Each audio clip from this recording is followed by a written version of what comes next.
The oil lamps flickered against stone walls that had witnessed 3,000 years of secrets.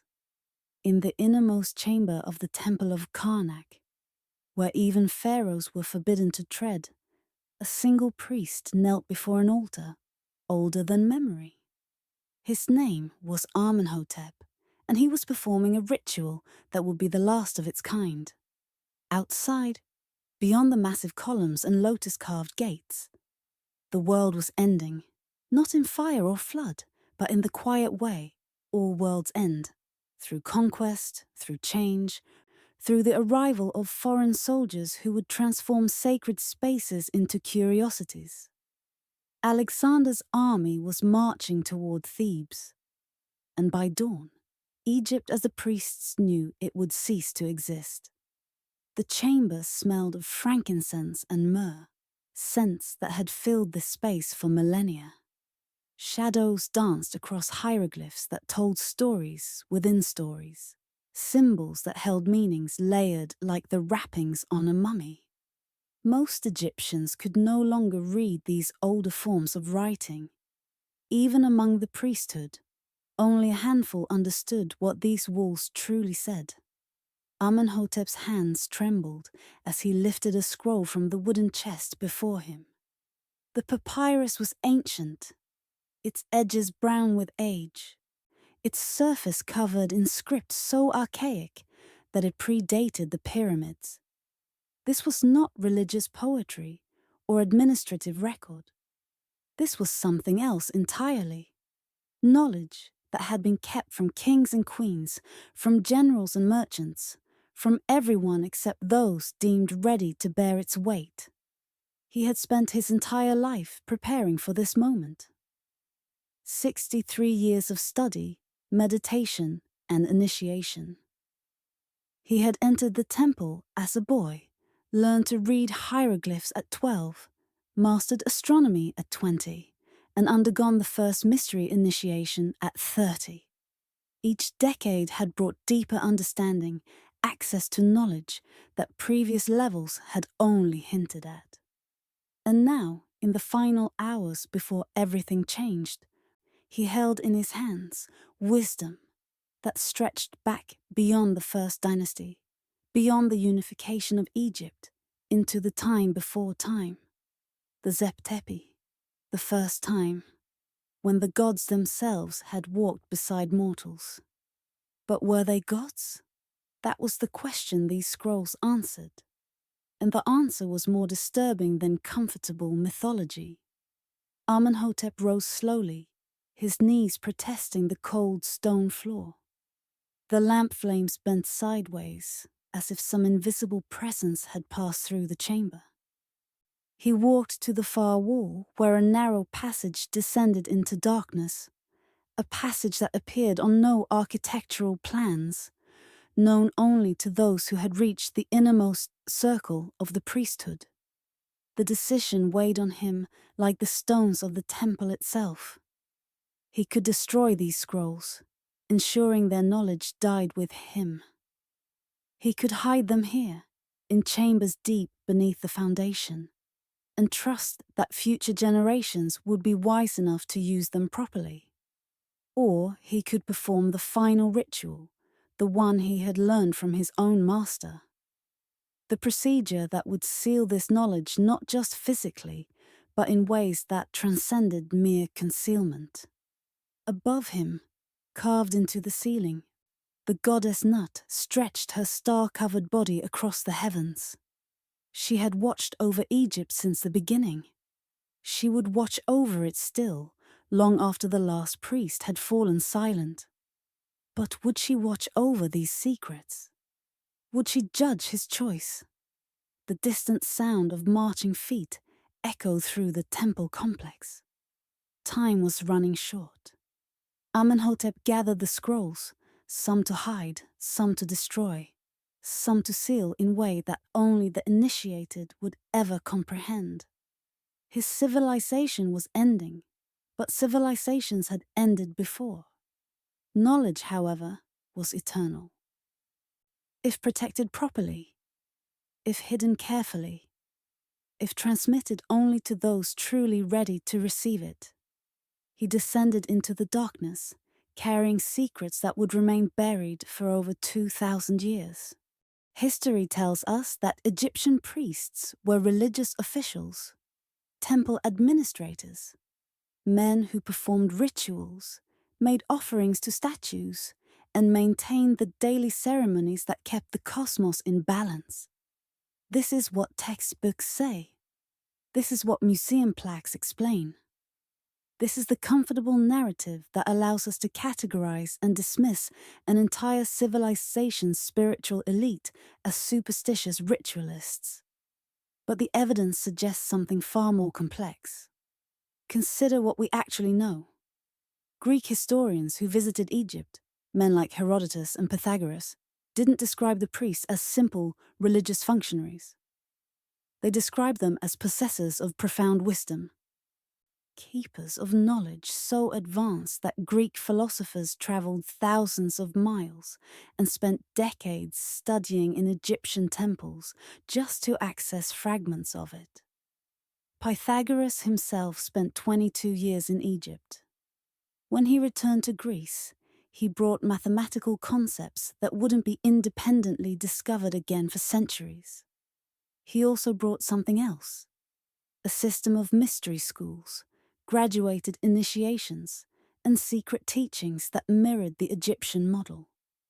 What exactly were they learning in those temples? Archaeological discoveries have only deepened the mystery. Hidden chambers in pyramids with no apparent purpose, hieroglyphic texts that suddenly switch to unknown symbols, references in multiple ancient sources to Egyptian priests who could predict astronomical events centuries in advance, heal diseases thought incurable, and preserve bodies in ways modern science still struggles to fully replicate. The Great Pyramid alone raises questions that Egyptology quietly struggles with. It's aligned to true north with an accuracy of 3/60ths of a single degree. Its dimensions encode mathematical constants that supposedly weren't discovered until thousands of years later. The engineering precision required to build it, massive stone blocks, fitted so perfectly that a razor blade can't slip between them, exceeds what we assume ancient Egyptians could achieve with copper tools and wooden rollers. Then there's the Sphinx. Geological analysis shows weathering patterns consistent with heavy rainfall. But Egypt has been arid for 5,000 years. The last time the region experienced such rainfall was during the African humid period, which ended around 12,000 years ago. If the geological evidence is correct, the Sphinx predates dynastic Egypt by thousands of years, which raises an uncomfortable question. Who carved it? These aren't fringe theories. These are documented anomalies that mainstream Egyptology acknowledges but struggles to explain. The priests themselves operated under a system of graduated secrecy. Most priests never advance beyond the outer circles, performing daily rituals and temple maintenance. But ancient sources consistently mention inner initiations, secret teachings, knowledge reserved for only the most advanced practitioners. Multiple Greek and Roman accounts describe Egyptian priests who possessed understanding about the nature of reality, consciousness, and the cosmos that they absolutely refused to share with outsiders. Why such elaborate secrecy? What were they protecting? The Temple of Dendera contains hieroglyphs depicting what appear to be large light bulbs powered by cables. The Osirian at Abydos is constructed with megalithic stones weighing hundreds of tons, fitted with precision that modern engineers struggle to explain. The Temple of Edfu's building texts describe its construction as a recreation of earlier sacred sites, going back to what they called the homeland of the primeval ones.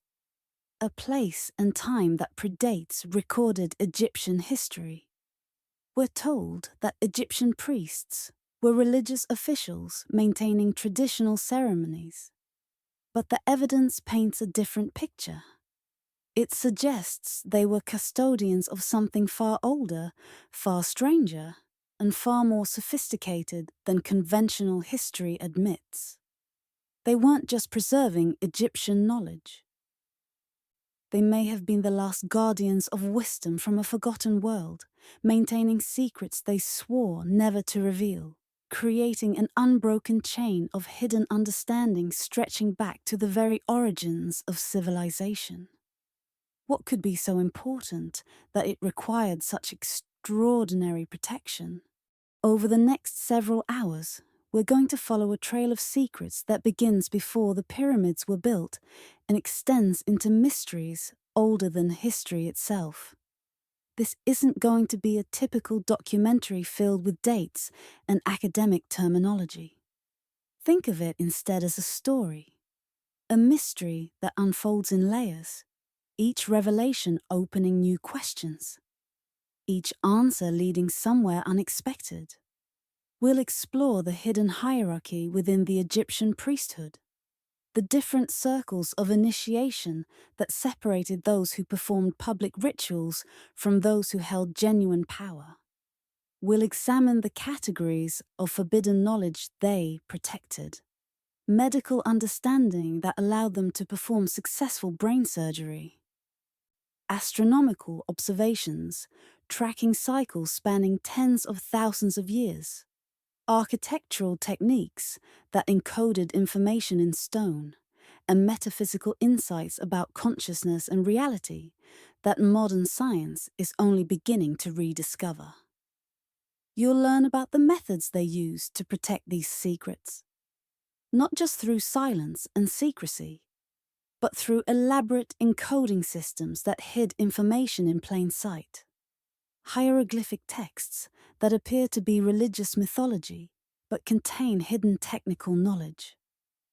Temple architecture that serves as three-dimensional information storage. Initiation procedures designed to ensure that knowledge reached only those psychologically prepared to handle it. We'll trace what happened when Egypt fell, when the temples were closed and the priesthood scattered.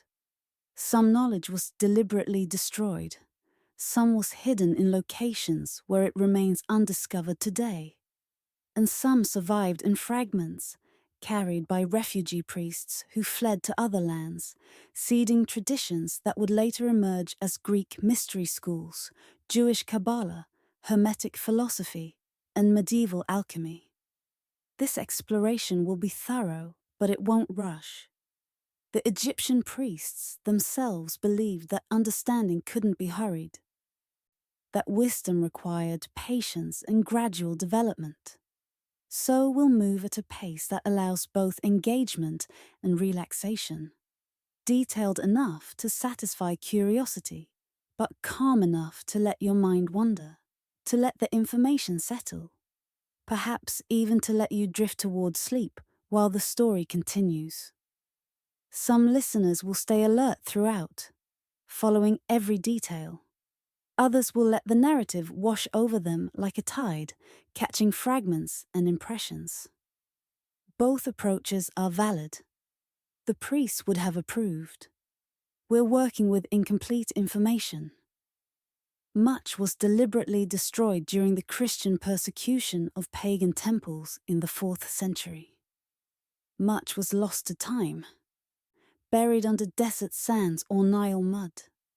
Much remains encoded in texts and monuments we've studied for centuries without recognizing the hidden layers. But the pieces that survive paint a picture intriguing enough to demand investigation. Ancient Egypt's timeline is far longer and stranger than conventional history suggests. The civilization we know, the pharaohs and pyramids, may have been built on foundations from something even older. The priests weren't just preserving their own culture's knowledge. They may have been maintaining wisdom inherited from predecessors whose names have been forgotten. whose monuments we've misattributed, whose very existence has been erased from collective memory.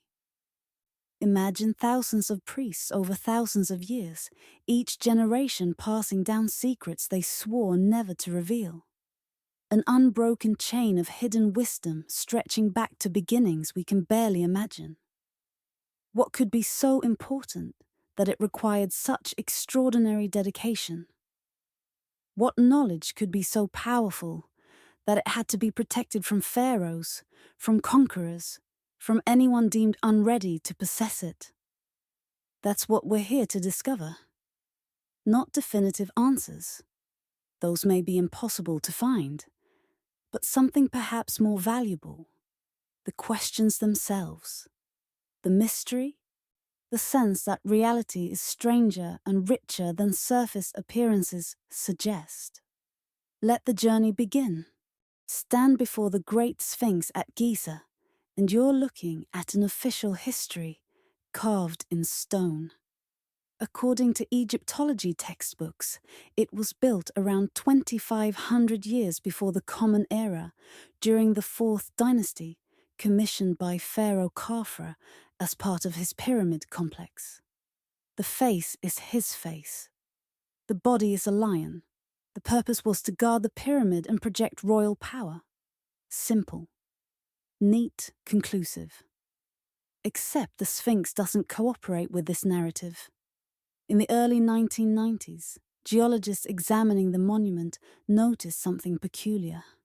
The limestone body shows weathering patterns, deep vertical fissures and undulating surfaces that don't match wind erosion. They match water erosion. Heavy, prolonged rainfall, carving channels into stone over centuries or millennia. But Egypt has been arid desert for the past 5,000 years. The last time the region experienced rainfall heavy enough to create this type of weathering was during the African humid period, which ended somewhere between 10 and 12,000 years ago. If the geological evidence is correct, the Sphinx isn't 4,000 years old. It could be twice that, 3 times that. Old enough to predate dynastic Egypt entirely, carved by people whose names we don't know for purposes we can't fathom. Egyptologists dismiss this interpretation, arguing that the weathering must have other causes.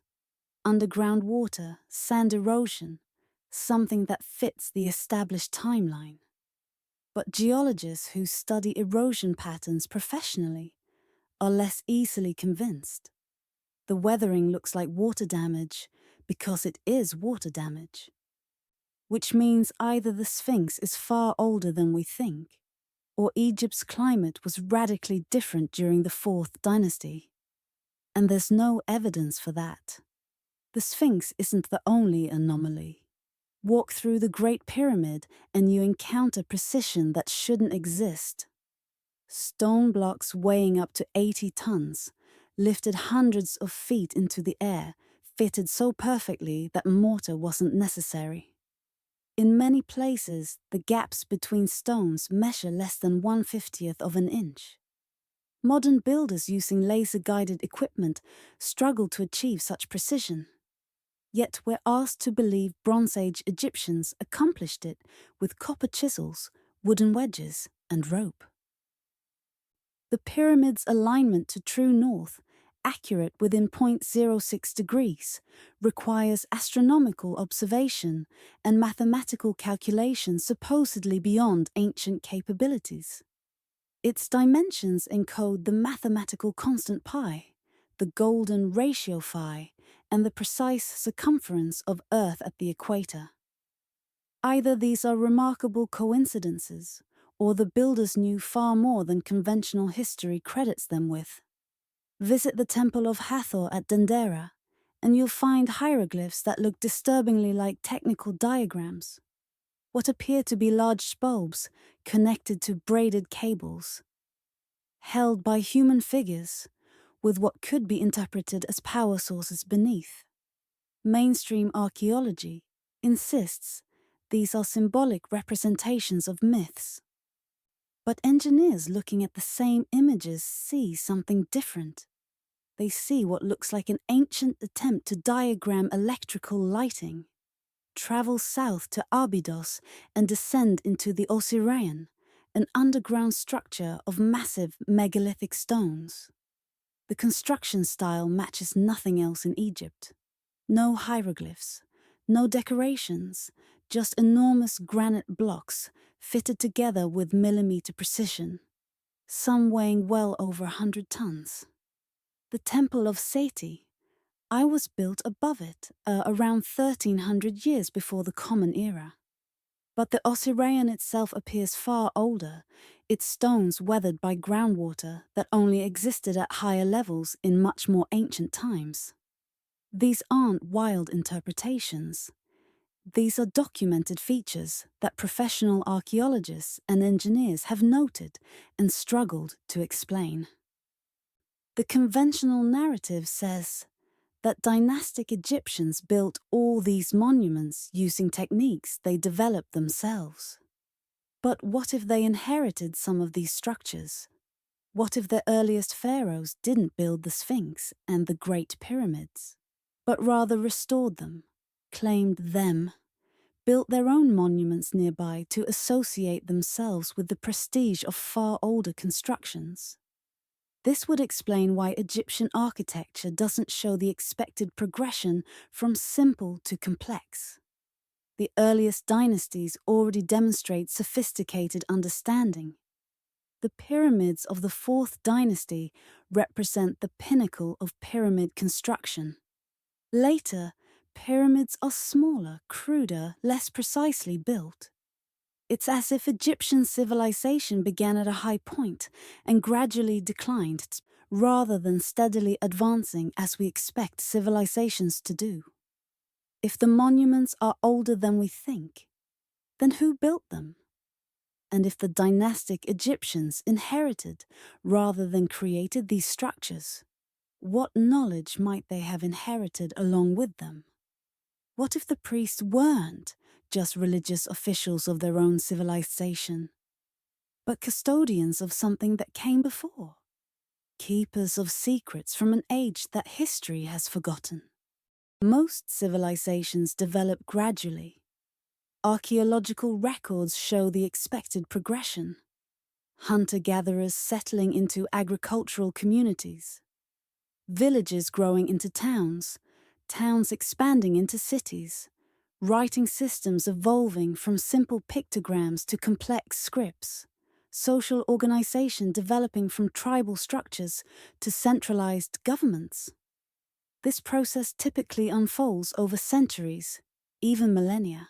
We can trace it in Mesopotamia, in the Indus Valley, in China, in Mesoamerica. Egypt is different. Before 3,100 years before the Common Era, the Nile Valley was home to relatively simple agricultural communities. Pre-dynastic settlements show basic pottery, stone tools, primitive agriculture. Then, seemingly overnight in historical terms, we have the First Dynasty. Suddenly, there's sophisticated hieroglyphic writing comprising over 700 symbols. Massive stone architecture, seagoing ships, advanced copper metallurgy, complex bureaucratic organization, detailed astronomical observations, a fully formed religious system with elaborate mythology and priesthood hierarchy. Most civilizations take centuries to develop writing from basic pictograms to complex systems capable of expressing abstract concepts. Egypt's hieroglyphics appear essentially complete from their first appearance. There's no archaeological evidence of the developmental stages we'd expect to find. Egyptologists acknowledge this peculiarity, but explain it through various theories. Perhaps earlier developments were washed away by Nile flooding, erasing the archaeological record of gradual advancement. Maybe transitional sites simply haven't been discovered yet. Possibly, cultural development happened faster than in other regions due to favorable environmental conditions. Or possibly something else was happening. Egyptian texts themselves tell a different story. The pyramid texts, among the oldest religious writings in the world, contain references to Zep-Tepi, the first time, a golden age when gods walked the earth and civilization was gifted to humanity rather than developed by it. The Turin Papyrus, an ancient king list, includes dynasties of gods and demigods who ruled Egypt for thousands of years before the first human pharaoh. Mainstream scholarship interprets these as mythology, religious beliefs with no historical basis. But what if these texts preserve, in mythological language, the memory of something real? Consider the concept of cultural inheritance. When a less technologically advanced society encounters remnants of a more advanced one, they often try to replicate what they find without fully understanding the underlying principles. Anthropologists call this cargo cult behavior, imitating forms without grasping function, maintaining traditions whose original purpose has been forgotten. Could early dynastic Egypt have been attempting to recreate or maintain systems and knowledge inherited from predecessors? This would explain both the sudden sophistication and the peculiar fact that many Egyptian technologies never progressed beyond their initial form. They weren't innovating, they were maintaining, preserving rather than developing. The priests claimed their knowledge came from before the pharaohs, before history itself. What if they were telling the truth? Not literal truth about gods descending from the sky, but truth encoded in the language of mythology, truth about inheriting wisdom from an earlier age, from predecessors whose civilization had risen and fallen before Egypt began. This reframes the priesthood's role. They weren't just serving their own culture's religious needs. They were serving as living bridges between two ages of civilization. Their elaborate secrecy, their graduated initiations, their refusal to write down certain knowledge, all of this makes sense if they saw themselves as custodians of inherited wisdom, knowledge that had to be preserved intact across generations because its origins were already lost in time. If true, this raises profound questions. Where did this knowledge come from? What happened to the civilization that produced it? Why did it fall? And most unsettling of all, if previous civilizations rose to heights of understanding and then collapsed, leaving only fragments for survivors to maintain, could the same cycle happen again? The priests apparently believed it could. They believed it would. Their entire system was designed not just to preserve knowledge through normal succession, but to ensure it survived catastrophe, the kind of catastrophe that ends ages and erases civilizations, leaving only scattered survivors to carry fragments forward into whatever comes next. While pharaohs waged wars and built monuments to glorify themselves, the priests were engaged in a different project entirely. They were tracking time, not just years and seasons, but cycles spanning thousands of years, patterns that wouldn't complete within 100 generations. The Egyptian concept of time itself differed fundamentally from our modern understanding. We think of time as linear, an arrow moving from past through present toward future. The Egyptians conceived of two types of time. Nihe was cyclical time, eternal repetition, the time of the cosmos where patterns recur in vast wheels. Jet was linear time, historical time, the time of human events and individual lives. Both were real. Both mattered. And the priests were responsible for tracking where humanity stood within both frameworks. Consider the Sothic cycle, a 1460-year astronomical pattern based on the heliacal rising of Sirius, the moment when the star becomes visible again after being hidden by the sun's glare. Egyptian priests tracked this cycle meticulously, using it to calibrate their calendar. But references in ancient texts suggest they tracked even longer patterns. The Great Year, approximately 25,920 years, corresponding to the precession of the equinoxes. The slow wobble of Earth's axis that causes the position of stars to shift over millennia. Tracking a 26,000-year cycle requires continuous observation across more generations than any single dynasty survived. How did knowledge persist through political upheavals, invasions, changes of dynasty? How did observations made in the distant past remain accessible to priests thousands of years later? The answer lies in the priesthood's unique position. Pharaohs rose and fell. Dynasties replaced one another through conquest, assassination, succession disputes. But the priesthood remained continuous. Priests served temples, not rulers. Their loyalty was to the gods, to Maat, to cosmic order itself, not to whoever currently sat on the throne. When a pharaoh was overthrown and his name erased from history, the priests in the temples continued their observations. They recorded the positions of stars, the flooding of the Nile, the patterns of disease and harvest. They maintained libraries called Per Ankh, houses of life, where knowledge was copied, preserved, and taught to the next generation.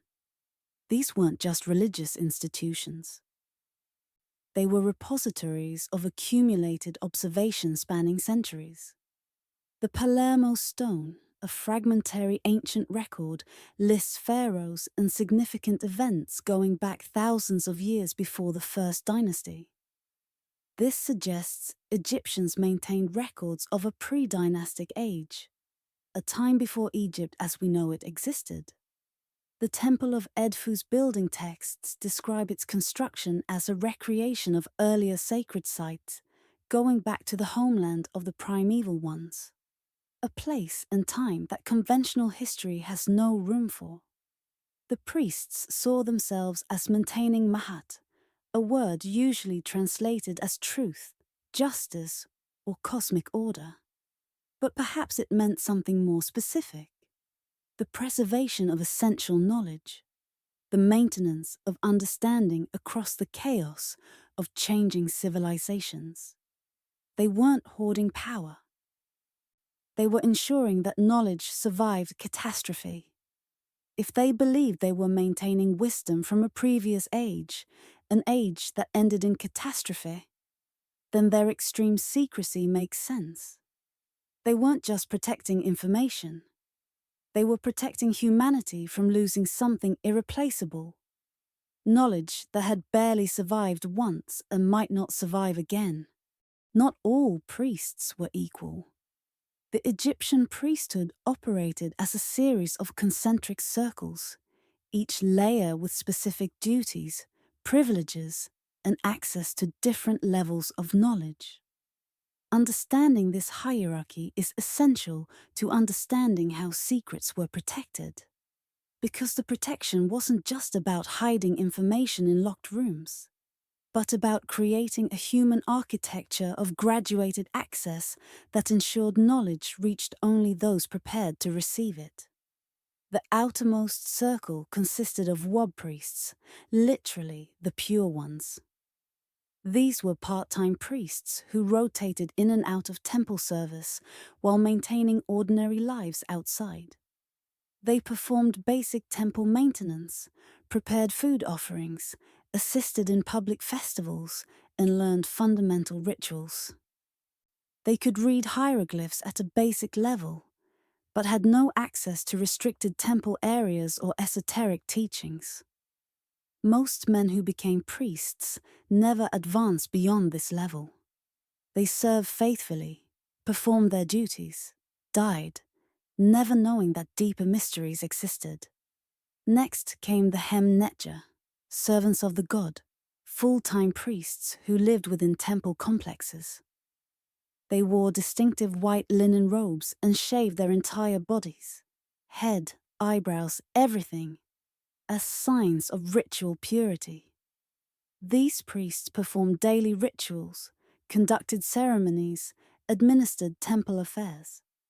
They had access to more temple areas and learned more sophisticated procedures, but still remained outside the inner circles of genuine knowledge.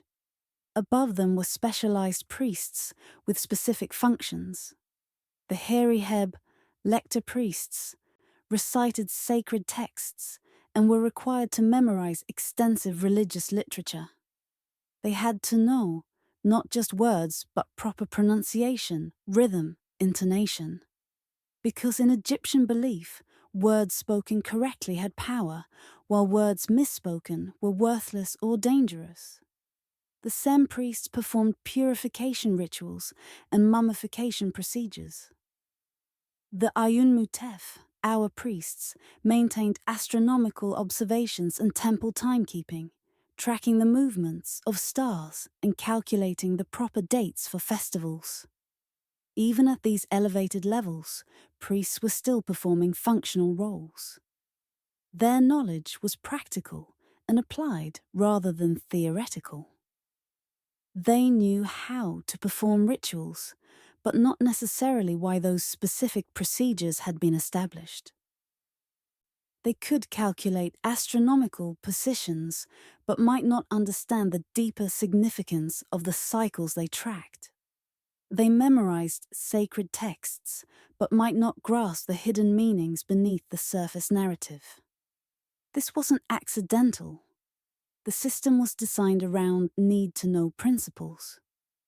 Each level received exactly the information required for their duties, nothing more. Ancient Egyptian texts describe how certain words, formulas, or knowledge could be dangerous if misused or misunderstood. By carefully controlling access, the priesthood ensured that powerful information remained in responsible hands. Training was lengthy and demanding. Aspiring priests often entered temple service as children or young men, spending years, even decades, advancing through levels. Most never progressed beyond the outer circles. This wasn't because they were unworthy in some moral sense, but because they hadn't demonstrated the intellectual capacity, psychological stability, and dedication required for deeper initiations. The system created natural filtering. Those who advanced did so gradually, with each new level building on foundations established in previous training. By the time a priest reached the threshold of the inner mysteries, he had already spent decades proving his discretion, his capability, and his commitment. The priesthood wasn't gambling on whether he could be trusted with dangerous knowledge. They knew because they'd been observing him for his entire adult life. Greek visitors to Egypt noticed this hierarchical structure and commented on it. Herodotus wrote that Egyptian priests possessed great knowledge, but revealed little of it to outsiders. Pythagoras reportedly spent years performing menial temple duties before being admitted to even preliminary teachings. The system was designed to be opaque from outside, protective from within. But everything described so far, Wab priests, Hemnacher, lector priests, our priests, represents only the visible portion of the priesthood, the part that ancient historians could observe and modern archaeologists can document through inscriptions and records. Multiple sources hint at something deeper, an inner priesthood that operated behind even these elevated levels, hidden from public view and from most priests themselves. Something changed when certain priests underwent what ancient sources call the mysteries. The Greeks who visited Egypt consistently describe these initiations, but claim they were sworn to absolute silence about what they witnessed or learned. Plutarch writes of Egyptian mysteries. Herodotus mentions them but refuses to elaborate. Iamblichus refers to them reverently. All suggest that these weren't mere ceremonies, but transformative experiences that fundamentally altered how initiates understood reality. What we know about the mystery initiations comes from fragments, from archaeological evidence, from comparing Greek mystery traditions that explicitly claimed Egyptian origins. Candidates had to be recommended by existing initiates and approved by temple elders. They underwent periods of fasting, sometimes days, sometimes weeks, designed to alter consciousness and heighten sensitivity. They practiced silence, spoke only when necessary, spent hours in meditation, preparing their minds for what was coming. The initiations often occurred in underground chambers beneath temples. Archaeologists have discovered these chambers in various temple complexes. They're not storage rooms or administrative spaces. They contain no everyday artifacts, no records of the mundane use. Instead, they feature acoustically designed spaces where sound behaves strangely, where whispers echo and amplify, while loud noises are dampened. There are lightless rooms, perfectly dark, where initiates might spend hours or days in total sensory deprivation. Some chambers include water features that create disorienting, echoing effects. The purpose was psychological preparation. By creating intense, controlled experiences that altered normal perception, the priesthood ensured that initiates were mentally and emotionally ready for knowledge that might challenge their existing worldview. This wasn't arbitrary hazing. It was systematic preparation for information that could be destabilizing if received without proper foundation. What subjects were taught at these intermediate levels? Sources suggest advanced astronomy, not just tracking stars, but understanding the mechanics of celestial movements, the precession of equinoxes, long-term planetary cycles, sacred geometry, and mathematical relationships found throughout temple architecture. Medical knowledge including surgical techniques and pharmacology that went far beyond standard practice. Principles of embalming that revealed deeper understanding of biological preservation than the routine mummification process suggested. But there was more. Initiates learned what the Egyptians called the true meanings behind mythological stories. The gods weren't literal supernatural beings, but representations of natural forces, cosmic principles, or perhaps historical figures whose stories had been mythologized over millennia. The creation myths encoded cosmological understanding. The stories of death and resurrection represented cycles of transformation that occurred in nature, in consciousness, in the cosmos itself.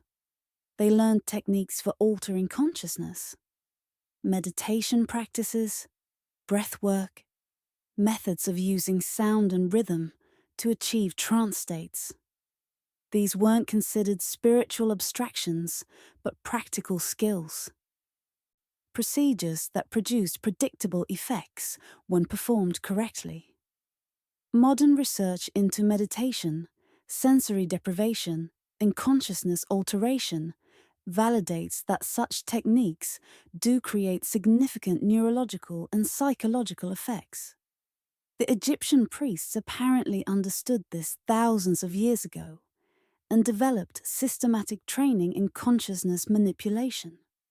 Pythagoras serves as a case study. He spent 22 years in Egyptian temples. When he returned to Greece, he taught mathematical concepts that wouldn't be independently discovered again for centuries. His famous theorem, understanding of musical harmony based on mathematical ratios, astronomical knowledge. But he also established mystery schools that mimicked Egyptian models with graduated initiations, secret teachings, and knowledge transmitted only to prepared students.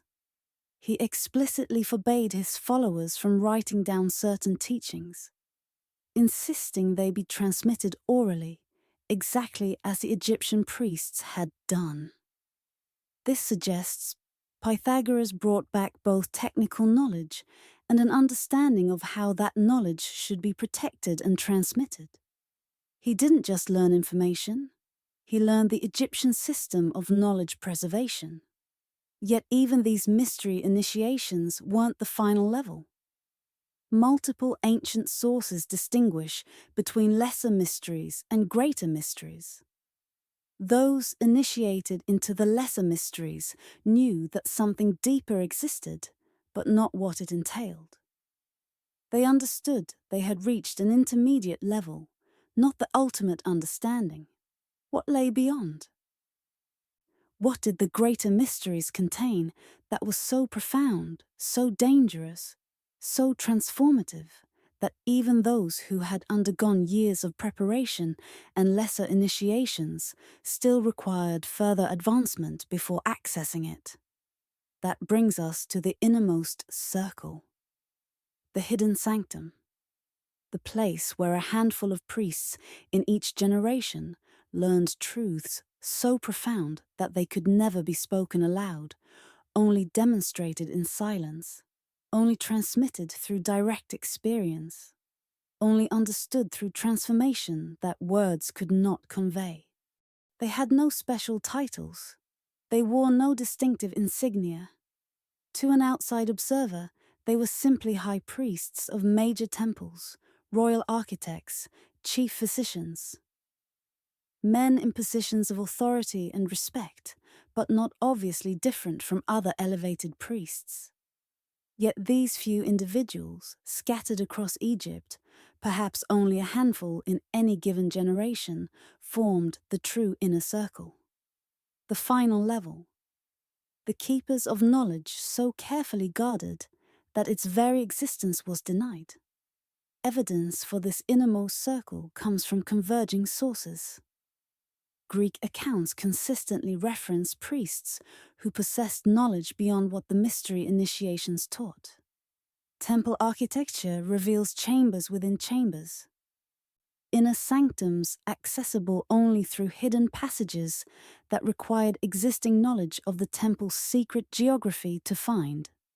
Hieroglyphic texts contain veiled references to those who know the secret of the gods.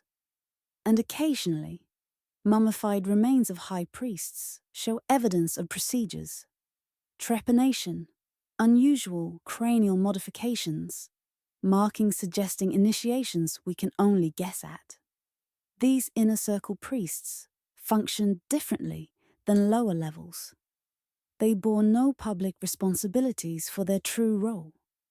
They maintained positions of administrative authority, managing temple affairs, advising pharaohs, overseeing construction projects. But their real purpose was custodianship of the deepest knowledge. Knowledge that wasn't written in accessible texts, that couldn't be learned from scrolls or lectures, that required direct transmission from master to student through methods that left no records. What made this level different from the mystery initiations? While the mysteries taught advanced knowledge, the inner sanctum was about something more fundamental. Understanding the nature of reality itself, the true structure of consciousness, the mechanics of time and existence. Ancient sources describe this level as revealing the true nature of the gods, which Egyptian priests themselves claimed were not supernatural beings, but forces, principles, or perhaps advanced entities from the distant past whose stories had been mythologized over time. The inner circle teachings, apparently, weren't purely intellectual, but experiential. Texts hint at procedures designed to alter perception permanently, not temporarily. Prolonged isolation in completely dark chambers. Archaeological evidence shows temple complexes with rooms that could be sealed to create absolute darkness for extended periods. controlled use of consciousness-altering substances derived from plants. Egyptian priests had access to blue lotus, acacia, and other flora with psychoactive properties. Acoustic techniques using specific frequencies in resonant chambers to induce trance states. Breathing techniques combined with specific postures that modern researchers would recognize as remarkably similar to advanced yoga practices. The goal wasn't mere knowledge acquisition, but transformation, fundamentally changing how the initiate perceived and interacted with reality. This explains why such knowledge couldn't simply be written down and read. It required lived experience, guided transformation, systematic restructuring of consciousness that could only occur through direct transmission from someone who had undergone the same process. Some researchers suggest the inner knowledge wasn't purely spiritual, but included technical information. Principles of energy, resonance, or natural forces that could be harnessed for practical purposes. This would explain Egyptian architectural precision, successful surgical procedures without modern tools, and certain phenomena reported in ancient texts that seem impossible by our current understanding of what ancient peoples could achieve. The succession system within the inner circle was vulnerable. Knowledge was transmitted from master to chosen successor through experiential teaching that couldn't be rushed or simplified. If a master died before completing transmission, that particular knowledge stream might be lost forever. This meant the inner circle's wisdom was fragile, dependent on unbroken chains of transmission stretching back through generations. As Egypt faced repeated conquest, Assyrians, Persians, Greeks, Romans, these chains began breaking. Foreign rulers didn't understand the priesthood's role and often didn't care. Temples were closed, lands confiscated, priests dispersed or killed. The transmission system, maintained for possibly thousands of years, began collapsing. Some knowledge was hidden. Some fled with refugee priests to other lands, but much was simply lost when the last keeper died without a successor. By the 4th century of the Common Era, when Christianity became Rome's official religion and pagan temples were violently closed, the inner circle had essentially ceased to exist. The knowledge either died with the last initiates or was hidden so effectively that it remains concealed even now. But before it ended, before the final temple fell silent, some of these inner circle priests made choices about what to preserve and how. Choices that echo across millennia, shaping what we know and don't know today. Egyptian mummification is well documented. We know the procedures: removal of internal organs through precise incisions, desiccation of tissue using natron salt, wrapping in linen soaked in resins. Museums worldwide display mummies, and modern forensic analysis reveals the techniques used. This is established fact, unremarkable, explained. But look closer at what Egyptian embalmers actually achieved. Bodies preserved for 3,000 years with cellular structures intact. DNA that remains viable, blood proteins still identifiable, tissue samples showing organization that shouldn't survive millennia of storage. Modern forensic scientists examining mummies report finding preservation at a microscopic level that goes far beyond preventing visible decay. This isn't like taxidermy, which preserves external appearance while internal structures decompose. Egyptian mummification maintained tissue structure at the cellular level. How did ancient Egyptians, without microscopes or knowledge of cellular biology, develop techniques that work at scales they couldn't observe? How did they know which specific substances to apply in which sequence to achieve preservation effects that modern science struggles to replicate. The conventional answer is trial and error over centuries.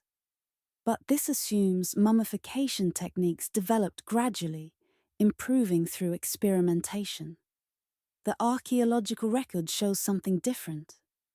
The earliest mummies we've found display sophisticated preservation techniques, essentially complete from the start. There's no clear progression from crude attempts to refine methods. The procedures appear already developed, as if inherited rather than invented. Consider what the Egyptians believed they were doing. Preservation of the body wasn't just about preventing decay.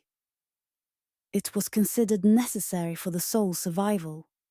But Egyptian concepts of the soul were complex. Not a single entity, but multiple components, the Ka, Ba, Ak, and others.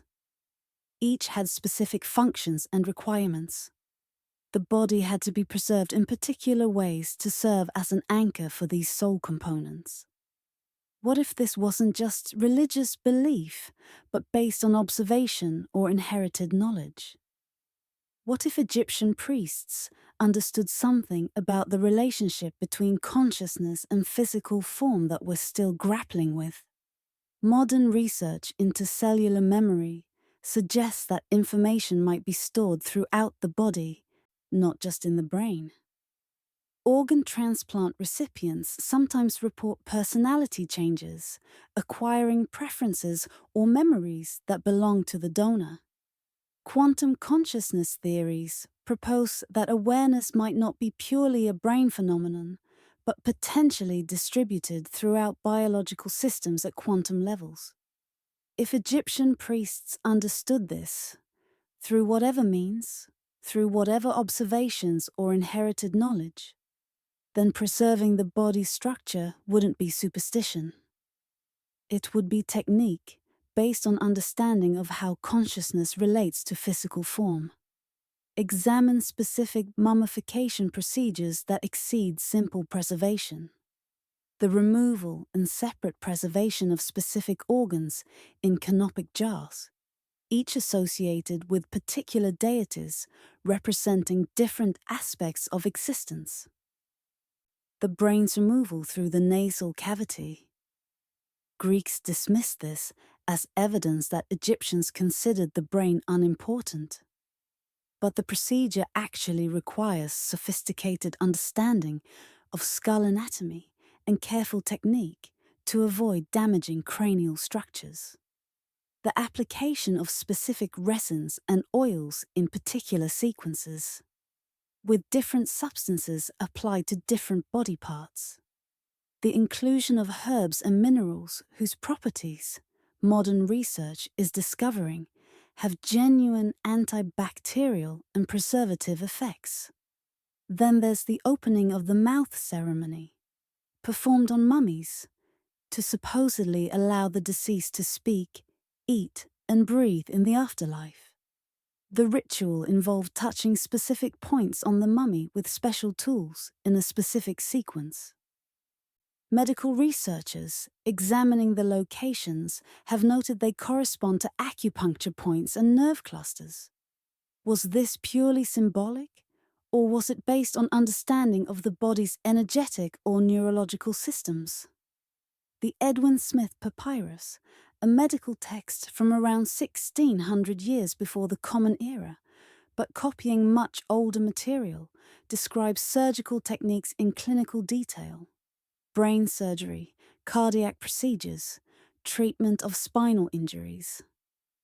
The text describes diagnosing conditions by observing symptoms and understanding that brain damage on one side of the head affects the opposite side of the body.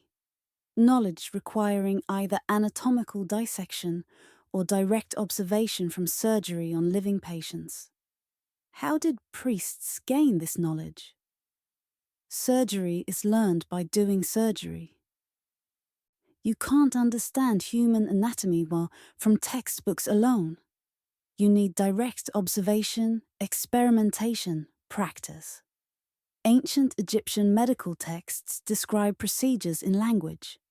suggesting hands-on experience, detailed observation, systematic understanding that could only come from actual practice. But where are the failed attempts? The learning curve? The evidence of trial and error? Surgical texts describe procedures with confidence, suggesting they were already established practices, not experimental attempts. The earliest medical papyri we've found already demonstrate sophisticated understanding. This suggests Egyptian medical knowledge was either developed over a far longer period than conventional timelines allow, or it was inherited from predecessors who had already done the difficult work of learning through failure and success. The priests may have been maintaining and applying knowledge whose origins were already ancient when dynastic Egypt began. Ancient Egyptian temples weren't just places of worship. They were engineered spaces designed to affect human consciousness in specific, predictable ways. Modern research is only beginning to understand just how sophisticated this engineering was.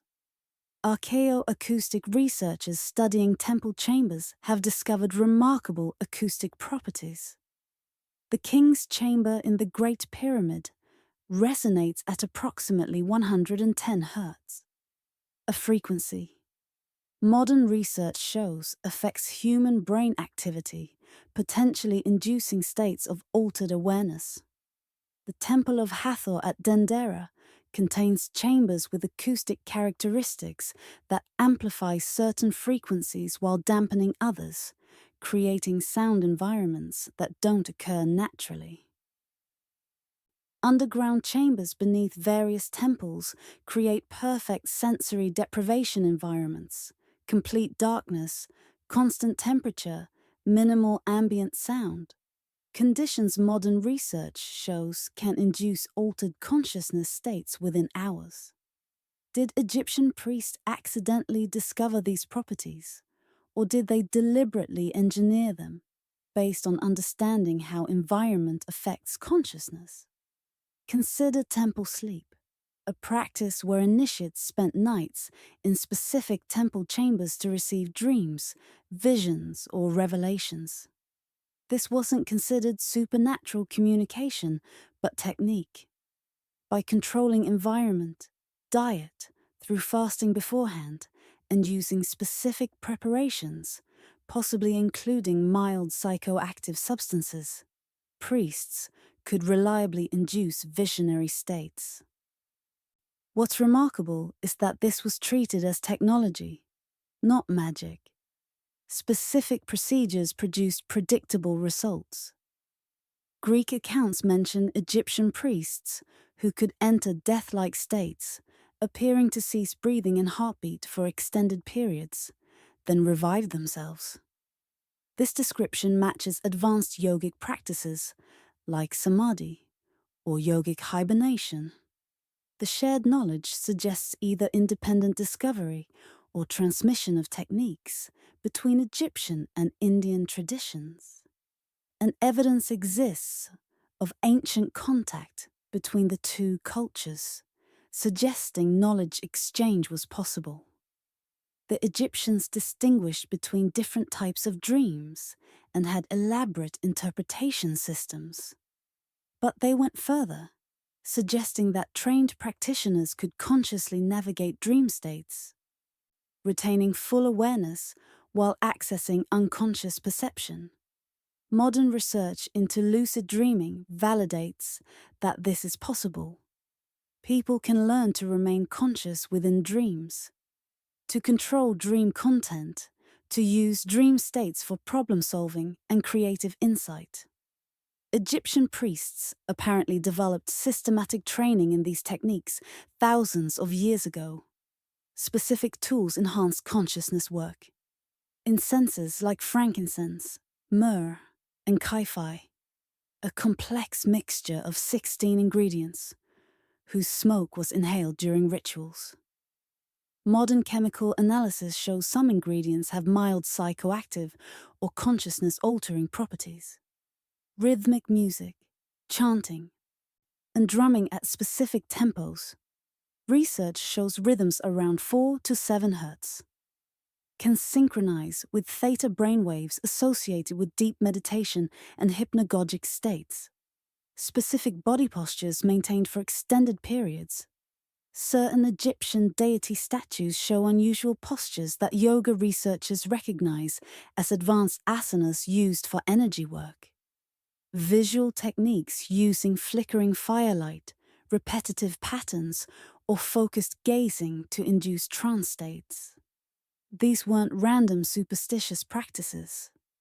They were systematic techniques for altering consciousness, refined through generations of observation and experimentation. Advanced practitioners apparently developed abilities that would appear extraordinary to outsiders. Enhanced memory through systematic training.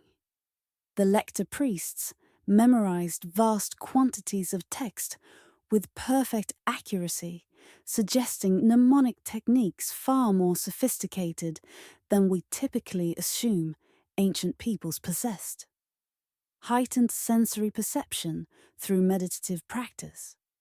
Multiple accounts describe priests who could hear whispered conversations from considerable distances or detect subtle changes in others' emotional states. Control over autonomic functions, like heart rate and respiration through breathing techniques and meditation. Abilities. Modern biofeedback training shows are possible with sufficient practice. But perhaps the most carefully guarded knowledge involve consciousness interaction, techniques for affecting others' awareness or communicating without speech. Egyptian texts contain veiled references to soul journeying, speaking without voice, the ability of trained priests to know thoughts. Mainstream scholars interpret these as metaphorical or ritualistic language, but the consistency of these references across different time periods and sources suggests the Egyptians believed they were describing real capabilities, not just poetic imagery. Whether this represents genuine telepathic ability, extraordinarily refined empathy, and reading of subtle behavioral cues, or something else entirely remains unclear. But texts treating it as teachable skill suggest the priests considered it attainable through proper training. Consider what decades of systematic consciousness practice might produce. Modern meditation research shows that experienced practitioners demonstrate measurable brain changes, thickened prefrontal cortex, enhanced interoception, altered baseline brain activity. These changes occur after years of regular practice. What might happen after decades? After a lifetime of daily practice beginning in childhood? Egyptian inner circle initiates dedicated their entire lives to consciousness development. They practice techniques passed down through generations, refined through millennia of observation. They had the advantage of systematic teaching, graduated progression, and feedback from masters who had achieved the same states. Under these conditions, it's conceivable they developed consciousness capabilities that seem extraordinary to us, but were simply the result of systematic, lifelong training. The real question isn't whether such abilities are possible. Modern research increasingly suggests they are, but rather what the limits might be and what dangers accompanied their development and use. Egyptian astronomical knowledge was precise beyond what should have been possible with the tools available. The Great Pyramid's alignment to true north, accurate within 3/60ths of a single degree, requires sophisticated astronomical observation. The pyramid's shafts point directly at specific stars as they appeared in the night sky around 2,500 years before the Common Era. The Thuban pole star for the northern shaft, Orion's belt for the southern, Temple structures across Egypt incorporate astronomical alignments, with Karnak aligned to winter solstice sunrise, an Abu symbol designed so sunlight penetrates the inner sanctuary only on specific dates. The Egyptian calendar demonstrated understanding of the solar year's true length, 365 and 1/4 days. Calculating this requires centuries of careful observation and record keeping. A single astronomer's lifetime isn't sufficient. Multiple generations must maintain precise records, each building on predecessors' observations. But Egyptian astronomical knowledge went deeper. The Dendera zodiac, a bas-relief from the Temple of Hathor, showing constellations and celestial patterns, depicts the night sky in ways suggesting knowledge of precession of the equinoxes. This is the 26,000-year cycle caused by Earth's axial wobble, which shifts which constellations align with equinoxes over millennia. Hipparchus supposedly discovered precession in 127 years before the Common Era. Yet the Dendera zodiac predates this, and Egyptian texts contain references to the gods returning in cycles of thousands of years, possibly referencing the precessional cycle. Tracking such long cycles requires more than single-generation observation. It demands institutional continuity across centuries, coordinated record-keeping spanning longer than any single dynasty survived. The priesthood's stability made them uniquely capable of this. What did Egyptian priests need such precise, long-term astronomical knowledge for? Religious ceremonies required tracking seasons and certain stellar events. But the precision and scope of Egyptian astronomy exceeds religious necessity by far. They tracked planetary movements with accuracy, allowing predictions years in advance. They may have understood Earth as spherical. Texts refer to the circle of Earth, and some depictions show spherical Earth imagery. Hermetic texts attributed to Egyptian origins describe a heliocentric model thousands of years before Copernicus. Some researchers suggest Egyptians were monitoring cosmic cycles they believed affected Earth and human civilization. Not through astrology, but through real physical phenomena. Solar activity, cosmic ray flux, perhaps gravitational effects from planetary alignments that might influence Earth's geology. The concept may sound far-fetched, but modern research shows solar activity does affect Earth in measurable ways. And gravitational interactions between celestial bodies are real, even if subtle. The Egyptian belief in cyclical time, ages of civilization rising and falling according to celestial patterns, suggests they saw themselves as tracking where humanity stood within vast cosmic cycles. This would explain their obsession with permanence, with building in stone, with creating redundant records, with maintaining traditions unchanged across millennia.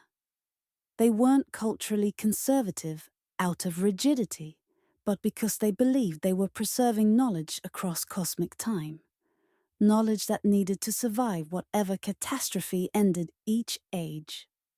This knowledge was encoded in temple architecture, in mythological stories, in ritual practices, forms of information storage that could survive even if written records were destroyed.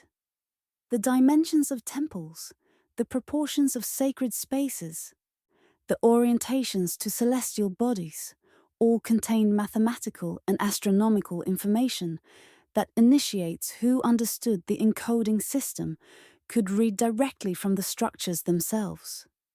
The Egyptians tracked cycles spanning 26,000 years, cycles that wouldn't complete within 100 generations. What were they watching for? What did they believe would happen when these cosmic wheels aligned again? And what did they think humanity would need to know when that moment came?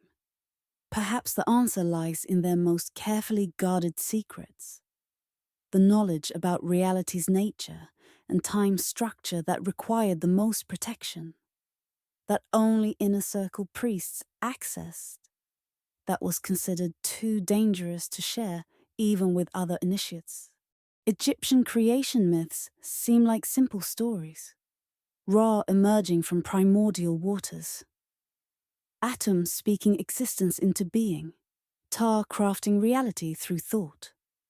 These appear to be religious mythology, poetic explanations for cosmic origins that prescientific peoples told themselves. But inner circle priests apparently understood these myths as something different. Not literal accounts, but encoded teachings, allegorical descriptions of cosmological principles that couldn't be expressed directly in the language available at the time. The Egyptian concept of reality was layered. They conceived of multiple realms or dimensions of existence. The physical world, perceivable through ordinary senses. The duat, usually translated as underworld, but possibly meaning something more like a parallel dimension or altered state of reality. And higher realms accessible only to consciousness unbound by physical form. This wasn't afterlife mythology, but potentially a sophisticated model of reality's structure. Consider Heika, the Egyptian word usually translated as magic. The literal meaning is closer to activating the Ka, the life force. Texts describe Heka not as supernatural power, but as understanding and utilizing natural laws that most people don't perceive. This sounds remarkably like how theoretical physics describes understanding fundamental forces. Not magic, not supernatural, but natural phenomena operating according to principles that require training to comprehend. The Hermetic texts, particularly principles preserved in the Kybalion, describe reality operating according to specific laws. Mentalism, the universe as thought or consciousness.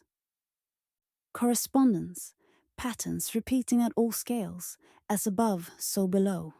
Vibration, everything in constant motion, nothing at rest. Polarity, opposites, as extremes of the same thing. Rhythm, all things flowing in cycles. Cause and effect, nothing happens by chance. Gender, masculine and feminine forces in all things. These read as mystical philosophy, but consider how they align with modern physics, quantum mechanics, suggesting observer consciousness affects reality, fractal patterns repeating at all scales throughout nature. String theory proposing everything as a vibration at fundamental levels. Wave-particle duality, complementarity. Cyclical phenomena throughout natural systems. Deterministic cause affect relationships at classical scales.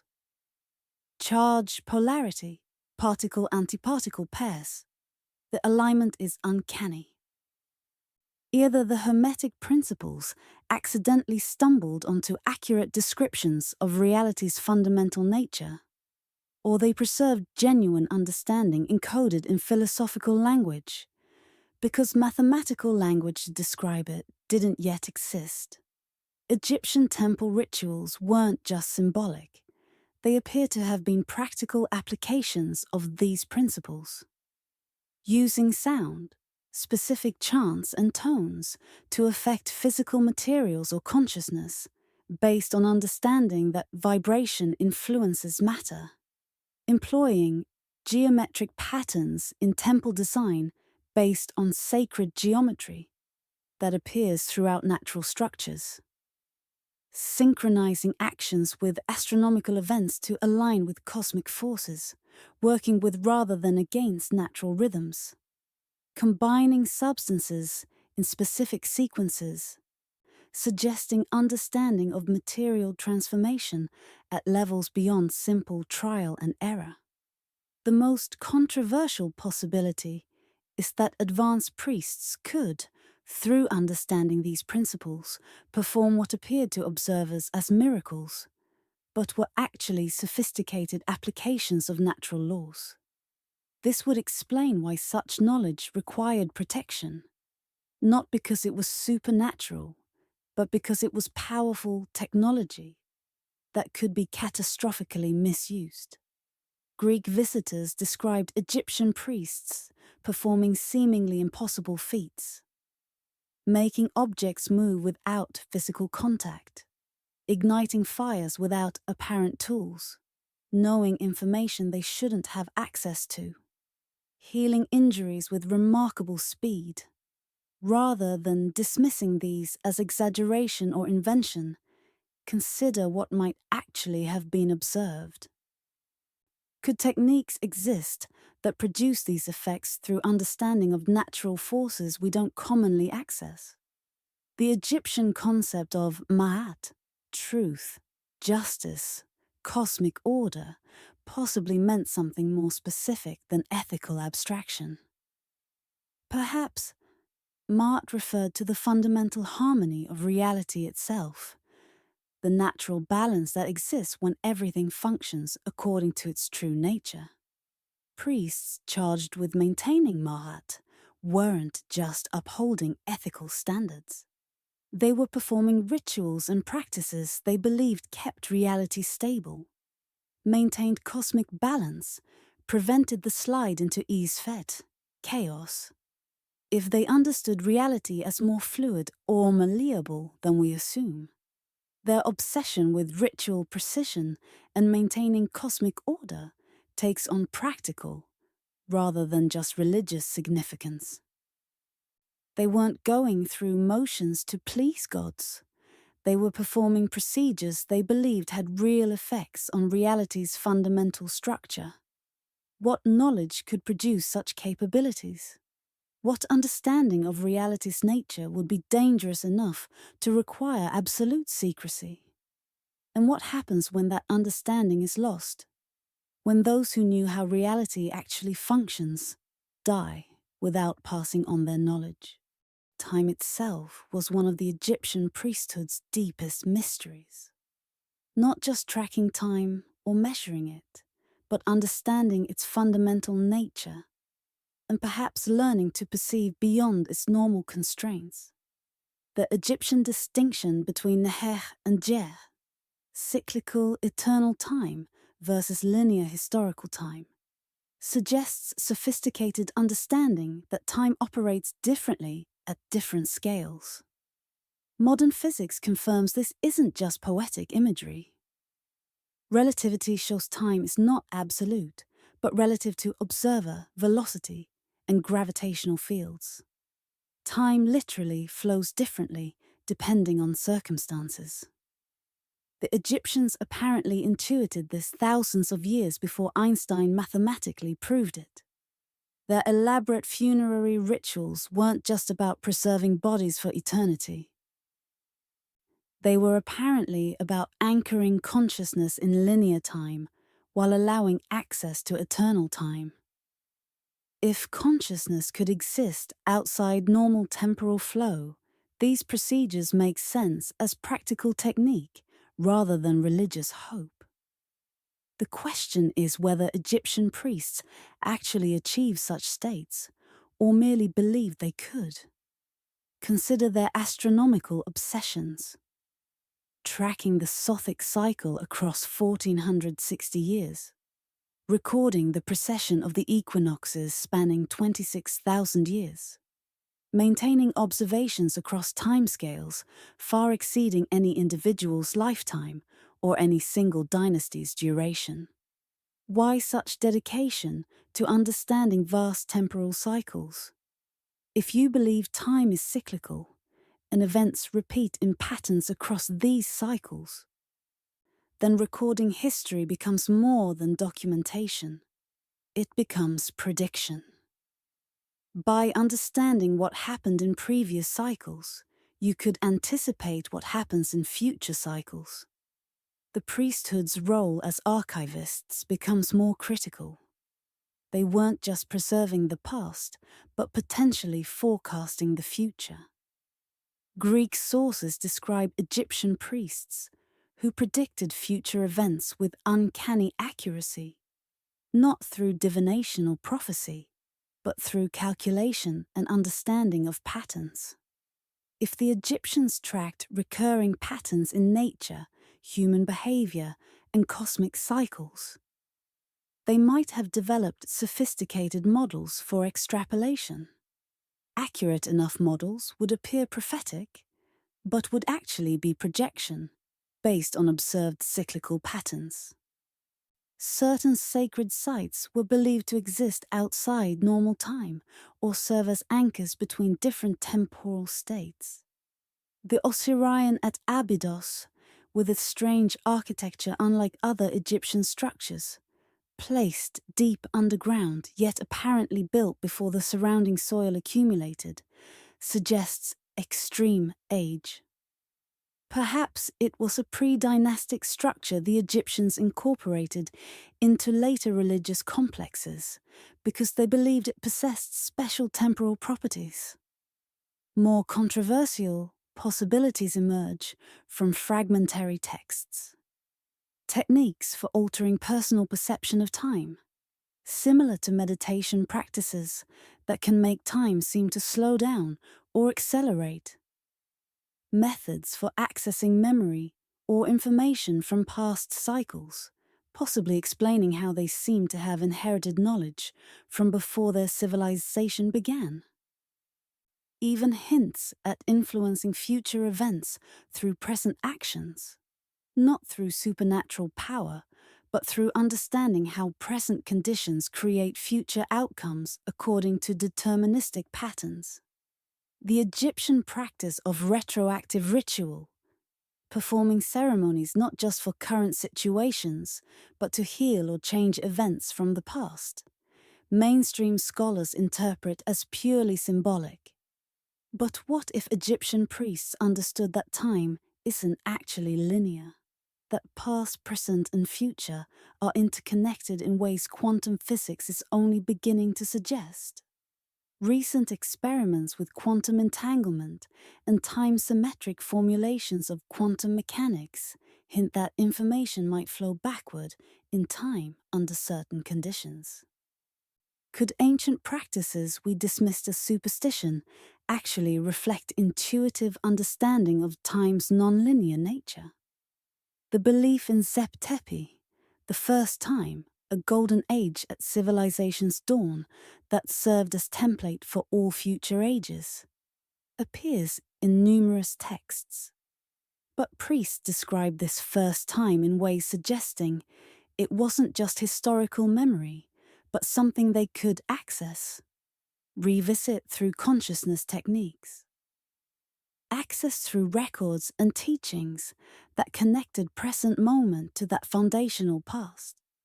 If priests believe consciousness could connect to different points in temporal cycles, this would explain their elaborate preparations, secret teachings, and warnings about misusing temporal knowledge. Perceiving beyond linear time might provide useful information, understanding of patterns, insight into future possibilities, but it might also risk serious psychological destabilization. How does consciousness function if it experiences past, present, and future simultaneously? How do you make decisions if you can perceive multiple potential futures? How do you maintain stable identity if you're connected to versions of yourself across different times? These aren't idle philosophical questions. They're practical concerns that would matter intensely to anyone actually experiencing nonlinear time perception. The priesthood's graduated initiation system, its emphasis on psychological preparation, its warnings about dangers of misused knowledge, all make sense if they were preparing people for experiences that could shatter normal consciousness if encountered without foundation. Our modern, strictly linear conception of time might be the limited view.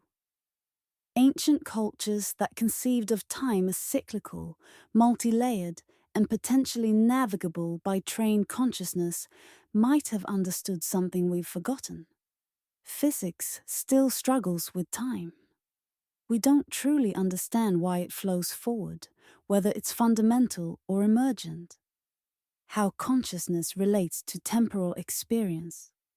Perhaps Egyptian priests, through millennia of observation and practice, developed insights into time's nature that we're only beginning to rediscover. And perhaps they recognized that such understanding, while profound, carried dangers that required knowledge to be carefully protected and transmitted only to those prepared to handle it. Understanding what knowledge existed is only half the puzzle. Understanding how it was protected reveals just how sophisticated the Egyptian priesthood truly was. They didn't just keep secrets through silence. They created elaborate, multi-layered systems of concealment so effective that much remains hidden even today. First layer, oral transmission. The most sensitive knowledge was never written down. It passed from master to student through direct teaching, memorization, demonstrated technique. This ensured written texts couldn't reveal it, even if stolen or discovered. Modern education recognizes that certain knowledge, experiential, procedural, embodied, can't be fully conveyed through text anyway. Egyptian priests understood this millennia ago and structured their transmission accordingly. Second layer, encoded writings. Texts that were written used multiple levels of meaning. Hieroglyphs conveyed literal narrative on the surface, symbolic meaning for those who understood allegory, and esoteric technical knowledge for initiates who possessed the key. A myth about gods battling might literally describe mythology, symbolically represent cosmic forces, and esoterically encode information about natural phenomena. Without knowing which level to read, the text reveals nothing forbidden. Specific encoding techniques included gematria, assigning numerical values to hieroglyphs, allowing mathematical encoding of information invisible in literal reading. Acrostics and hidden patterns, formed by specific sequences of symbols. Allegorical encoding, describing technical processes through mythological stories. Astronomical encoding, embedding information in zodiacal references or stellar alignments, decodable only by understanding astronomy. Third layer, architectural encoding. Temples themselves served as three-dimensional information storage. Dimensions, proportions, orientations, encoded mathematical constants like pi and phi, astronomical data including precession rates and planetary cycles, possibly even historical information. This was knowledge in stone, immune to fire, water, or conquest.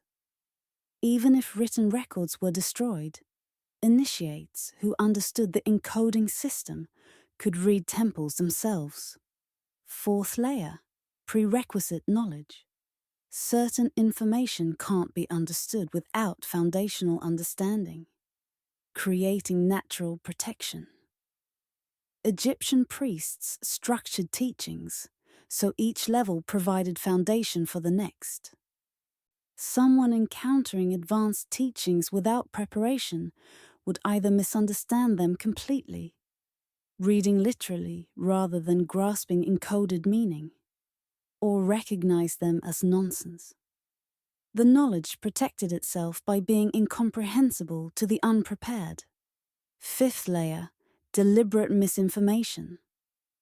Texts appeared to reveal mysteries, but actually contained false information designed to mislead the unauthorized. If someone broke into temples and stole secret scrolls, they might follow incorrect procedures or misunderstand principles, while true initiates knew which texts were genuine and which were decoys. Sixth layer, geographical distribution. Knowledge was hidden in multiple locations, creating redundancy, So even if one repository was destroyed, others survived. The Library of Alexandria wasn't the only repository of Egyptian knowledge. Major temples maintained their own libraries, with important texts copied and distributed across Egypt. Seventh layer, self-erasing knowledge. Some teachings were structured to degrade if transmitted improperly. Without required preparation and understanding, they would be garbled and lost within generations of incorrect transmission. This ensured knowledge couldn't be stolen and used by the unprepared. It would simply degrade into meaningless ritual if the transmission chain broke. These methods were extraordinarily effective.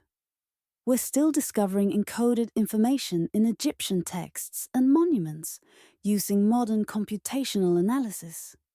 Researchers find mathematical patterns and astronomical data hidden in hieroglyphs that were invisible to previous scholars.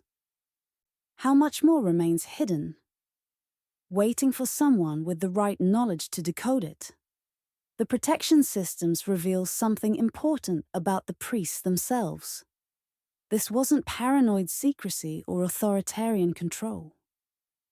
This was sophisticated information security designed by people who genuinely believed certain knowledge was dangerous, who took responsibility for protecting it across generations, who created systems that could survive conquest, catastrophe, and the fall of civilizations.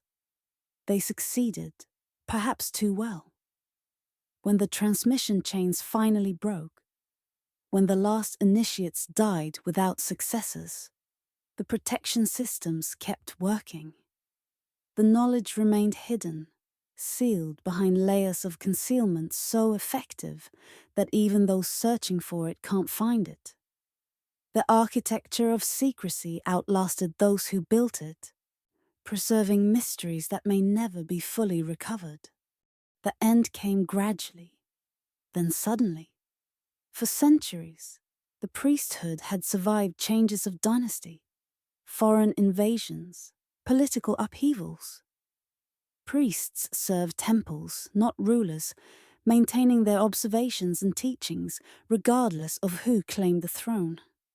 But starting in the 6th century, before the Common Era, forces converged that would ultimately break the chains of transmission that had endured for millennia. The Persian conquest in 525, before the Common Era, marked the first serious crack. Emperor Cambyses II was reportedly hostile to Egyptian religion, killing the sacred Apis bull in Memphis, burning temples, executing priests who resisted Persian authority. While some temples continued functioning and some priests maintained their roles, the violence established precedent. Sacred spaces could be violated. Priests could be killed. Traditions could be interrupted. Then came Alexander the Great in 332 before the Common Era. Initially welcomed as liberator from Persian rule, Alexander respected Egyptian religion enough to be crowned pharaoh in traditional ceremonies and supported temple restoration. But his conquest marked a turning point. Egypt was now part of a Greek world. Under his successors, the Ptolemaic dynasty, Greek became the administrative language. Greek settlers flooded Egypt, bringing Greek philosophy, religion, and culture that began undermining the mystical knowledge system the priesthood maintained. The Ptolemies continued supporting major temples politically, but Greek rationalism began eroding the foundations. Greek philosophers visited Egyptian temples seeking wisdom, but they approached it as philosophy to be debated rather than sacred knowledge to be guarded. They published writings about Egyptian teachings, revealing through imperfect understanding what had been carefully concealed. Gradual erosion accelerated. Temples lost funding as Greek rulers diverted resources to Greek cities and projects. Priestly positions increasingly became political appointments rather than earned through initiation. Fewer qualified students entered the priesthood. The transmission of knowledge slowed. The Library of Alexandria, founded by Ptolemaic rulers, collected texts from throughout the known world, including from Egyptian temple libraries. Priests contributed scrolls, perhaps hoping to preserve knowledge in new forms, perhaps compelled by rulers demanding access. But library scholars were scribes, not initiates. They copied texts without understanding encoded meanings, sometimes correcting what seemed like errors but were intentional encodings. Knowledge became text without context, data without understanding. Roman conquest in 30 before the Common Era accelerated decline. Romans initially tolerated Egyptian religion as exotic curiosity, but growing Christian influence created new pressures. By the 4th century of the Common Era, Christianity was becoming Rome's official religion. Pagan temples were increasingly seen as threats, repositories of demonic knowledge that needed to be eliminated. In 391 came the decree that changed everything. Roman Emperor Theodosius IV ordered the closure of pagan temples throughout the empire. What followed was systematic destruction. The Temple of Serapis in Alexandria, one of the greatest remaining centers of ancient learning, was attacked by Christian mobs. Priests were murdered, scrolls were burned, statues were smashed. Knowledge accumulated over thousands of years was destroyed in days.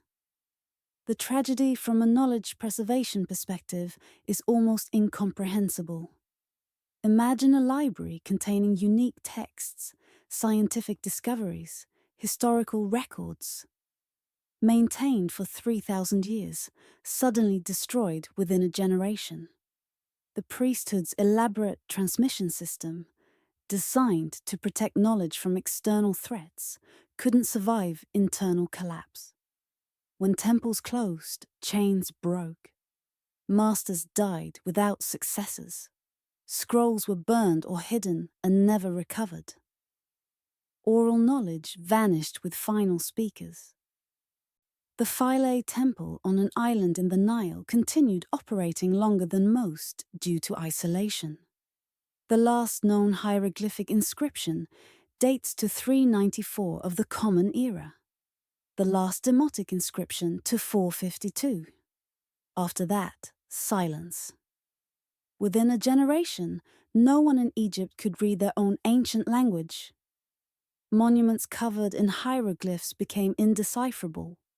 Knowledge carved in stone became invisible because no one could read it. This wasn't just Egypt's loss, but humanity's loss. Whether or not priests possessed extraordinary knowledge, they certainly maintained extensive records, scientific observations, philosophical traditions spanning millennia. The violent closure of temples destroyed irreplaceable cultural and intellectual heritage. Wisdom that had survived wars, dynasties, and conquests finally succumbed to ideological conflict determined to erase any alternative to his own worldview. Not all was lost. Some priests, seeing the end approaching, took action.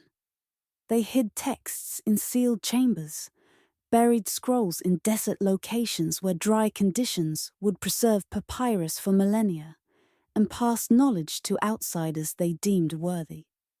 The chain broke, but fragments survived, carried by refugees who became wanderers, preserving what they could. Jewish communities in Alexandria had maintained close contact with Egyptian priests for centuries. Jewish mystical traditions show distinct Egyptian influences, suggesting knowledge transmission occurred.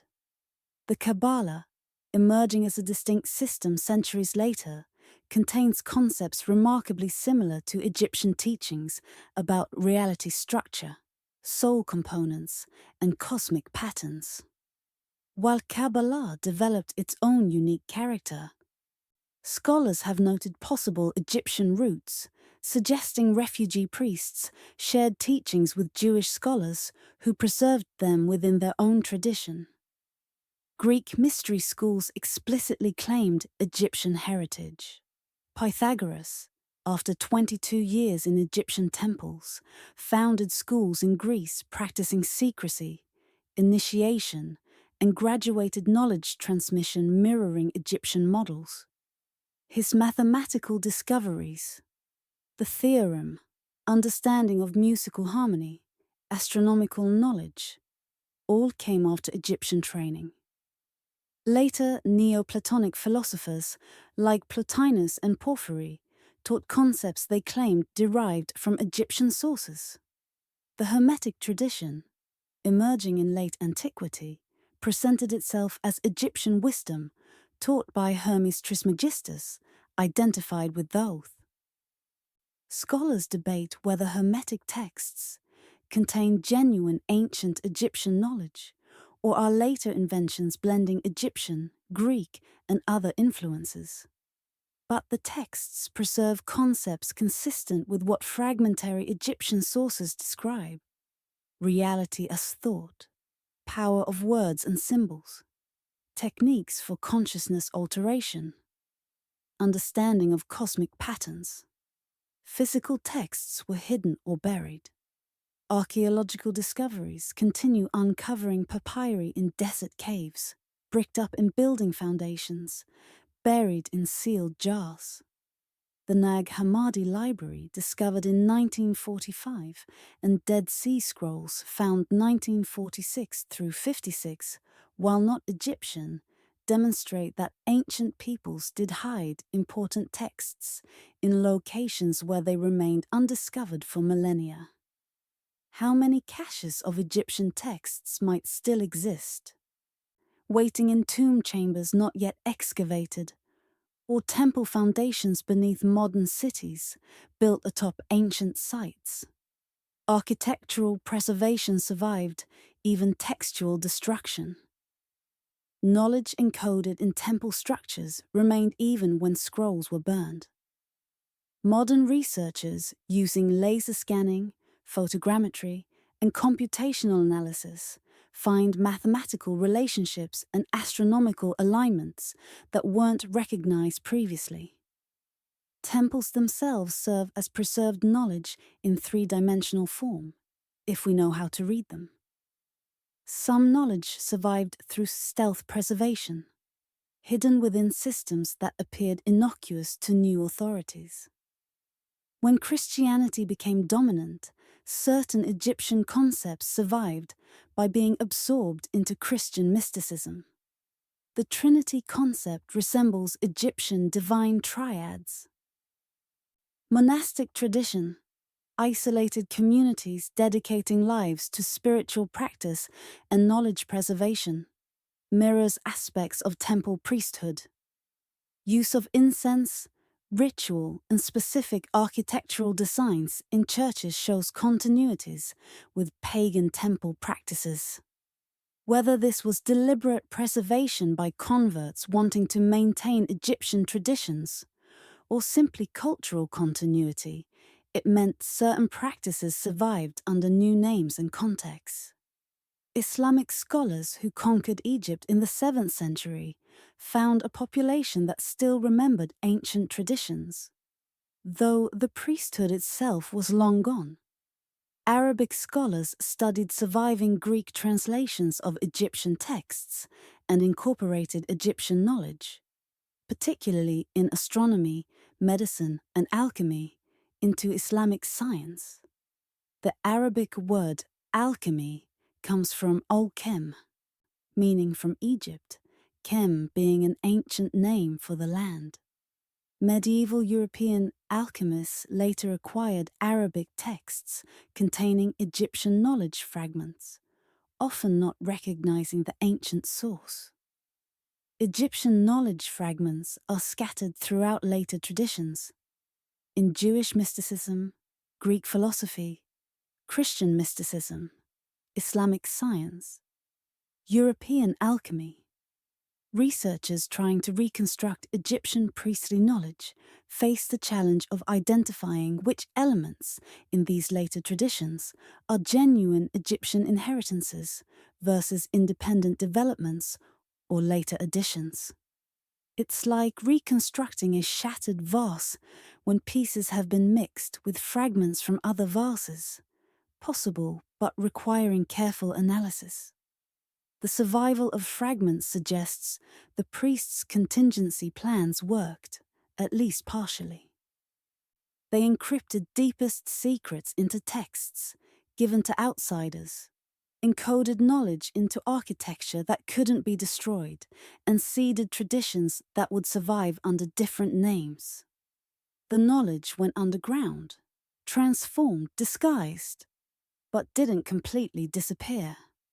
The question is whether these scattered fragments contain enough information to reconstruct what was lost, or whether the most important knowledge, the experiential understanding, the direct transmission, the techniques that couldn't be written, died with the last initiates and can never be fully recovered.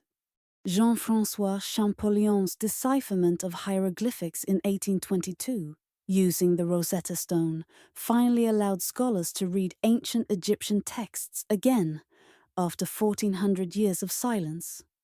Temple inscriptions, tomb texts, papyri long thought indecipherable suddenly became readable. This opened floodgates of information about ancient Egypt, but reading words proved easier than understanding meanings. Many texts contain references, concepts, and technical terms whose significance remains debated. We can translate hieroglyphs into English or French, but truly comprehending what ancient Egyptians meant requires cultural context, technical knowledge, and understanding of encoding systems we may not possess. Modern discoveries have confirmed ancient capabilities previously dismissed. Medical analysis of mummies reveals successful surgeries that shouldn't have been possible with known tools. Archaeoacoustic research discovers temple chambers have properties for altering consciousness, validating ancient texts, describing these sites as places of transformation. Chemical analysis of Egyptian materials, glass, pigments, bronze, shows sophisticated chemistry, requiring understanding modern scholars assumed was unknown to ancient peoples. Science is catching up to ancient knowledge in remarkable ways. Egyptian medical texts describe using moldy bread as poultice for infections, dismissed as superstition until penicillin's discovery revealed bread mold produces antibiotics. Egyptian contraceptive formulas that seemed like folklore have been tested and found to have genuine spermicidal effects. Astronomical data encoded in temple orientations, once thought coincidental, now appears deliberate after computer analysis. But mysteries remain that suggest knowledge still undiscovered. Underground chambers detected beneath the Sphinx and pyramids using ground-penetrating radar but not yet excavated, possibly containing texts or artifacts. Translated texts whose symbolic or encoded meanings remain unclear. Temple structures whose purpose remains unknown despite centuries of study. Modern researchers approach Egyptian knowledge from new angles. Consciousness researchers experiment with the same meditation and sensory techniques Egyptian texts describe. Physicists explore whether ancient sacred geometry contains mathematical principles relevant to modern physics. Archaeoastronomers use computer simulations to understand how temple alignments correlated with ancient skies. Medical researchers test ancient Egyptian formulations to see what therapeutic effects they actually produce. The challenge is recovering knowledge from a culture that deliberately designed systems preventing unauthorized access. We're not just translating foreign language, but decoding information intentionally encrypted. Without the key, the initiation, the contextual knowledge priests possessed, we may be reading texts without fully understanding them. It's like finding advanced technology without the instruction manual. You can see it's sophisticated, examine its construction, observe its effects. But using it correctly requires knowledge not encoded in the object itself. Egyptian texts and monuments might be similar, containing information we can see but not fully comprehend because we lack the framework within which to interpret it correctly. Despite 2 centuries of Egyptology, we may have only scratched the surface of what Egyptian priests knew. Each discovery raises new questions. The more we learn, the more sophisticated their civilization appears. Perhaps the real treasure is in specific knowledge they possessed, but their approach. Their millennia-long commitment to observation, preservation, and understanding reality's fundamental nature. We're still learning to ask the right questions. And until we do, the deepest secrets may remain hidden in plain sight, waiting for our understanding to advance enough to recognize what we're actually looking at. Knowledge is neutral. A knife can cut food or cut flesh. Fire can warm homes or burn them. Medical knowledge enables healing or poisoning. The information itself carries no moral weight, only the use determines whether it helps or harms. Egyptian priests understood this. Their elaborate protection systems weren't about hoarding power, but about recognizing that certain knowledge, in untrained hands, poses dangers not just to individuals, but to society. Consider dangerous knowledge philosophically. Some information, once known, cannot be unknown. Learning certain truths about reality, consciousness, or existence might irrevocably change how someone experiences life, and not always positively. If Egyptian priests possessed techniques for altering consciousness or manipulating perception, they likely recognized that these techniques could shatter someone's grip on reality if used improperly. The initiatory system, requiring years of preparation before advanced teachings, wasn't just gatekeeping, but psychological preparation, ensuring students had mental and emotional stability to handle destabilizing information. Specific categories of potentially dangerous knowledge emerge from examining what priests apparently possessed. Consciousness manipulation techniques could obviously be weaponized if someone learned how to affect others' awareness without their consent. Material manipulation, if priests understood chemistry, metallurgy, or natural processes to advanced degrees, could create powerful tools or weapons. Social engineering knowledge about patterns in human behavior, crowd psychology, and societal function could be used to control populations.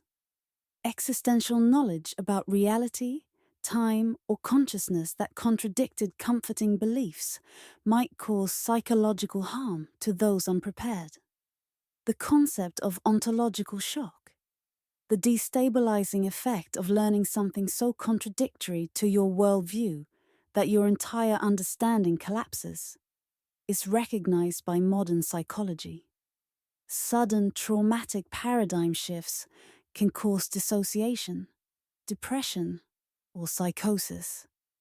If Egyptian teachings included truths about consciousness, reality, or humanity's place in the cosmos that radically contradicted conventional understanding, priests would need to ensure students were gradually prepared, building new frameworks before old ones collapsed.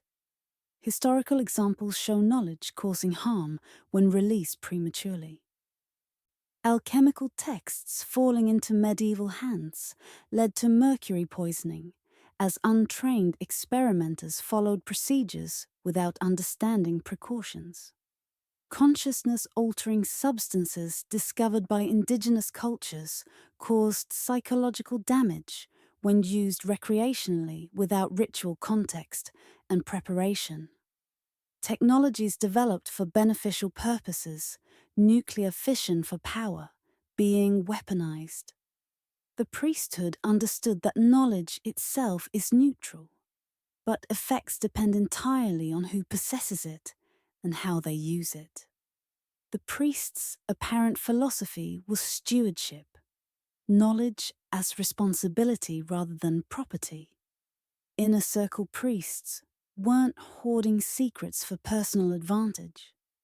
Their elaborate protection systems actually made knowledge more difficult for them to use and required dedicating entire lives to preservation.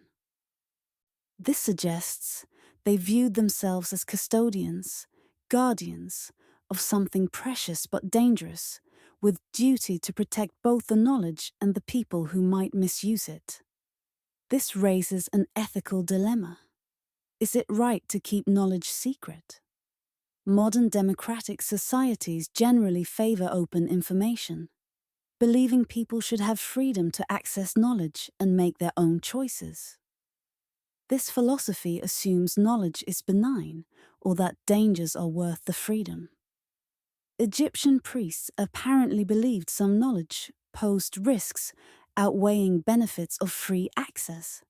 A paternalistic view, certainly, but perhaps based on direct experience with the knowledge misuse.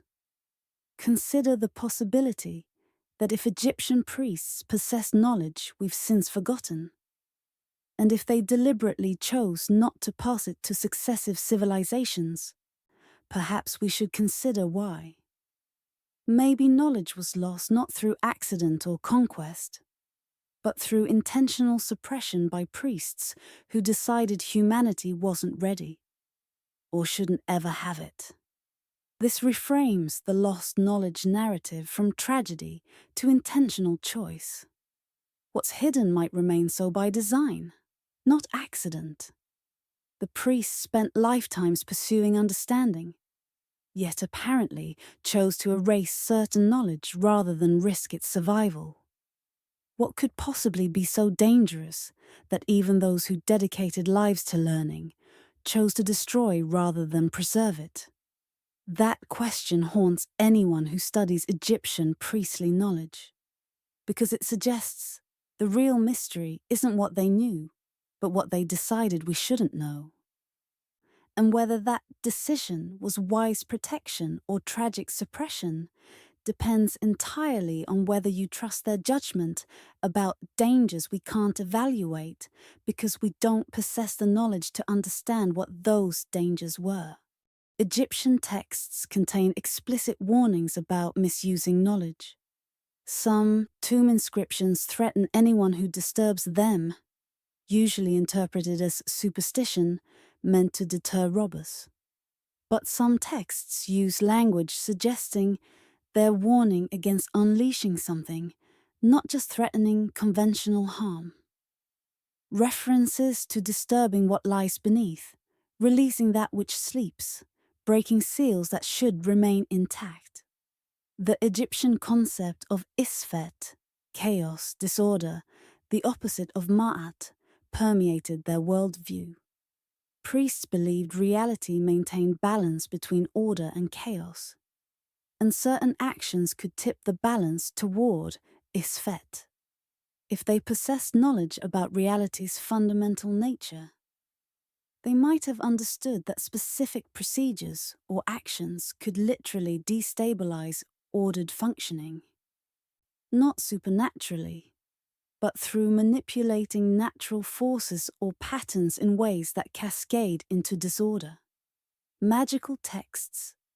Though magic is our term, priests might have considered them technical manuals, describing procedures for affecting consciousness, reality, or natural forces. Often include warnings about consequences of incorrect performance or unauthorized use.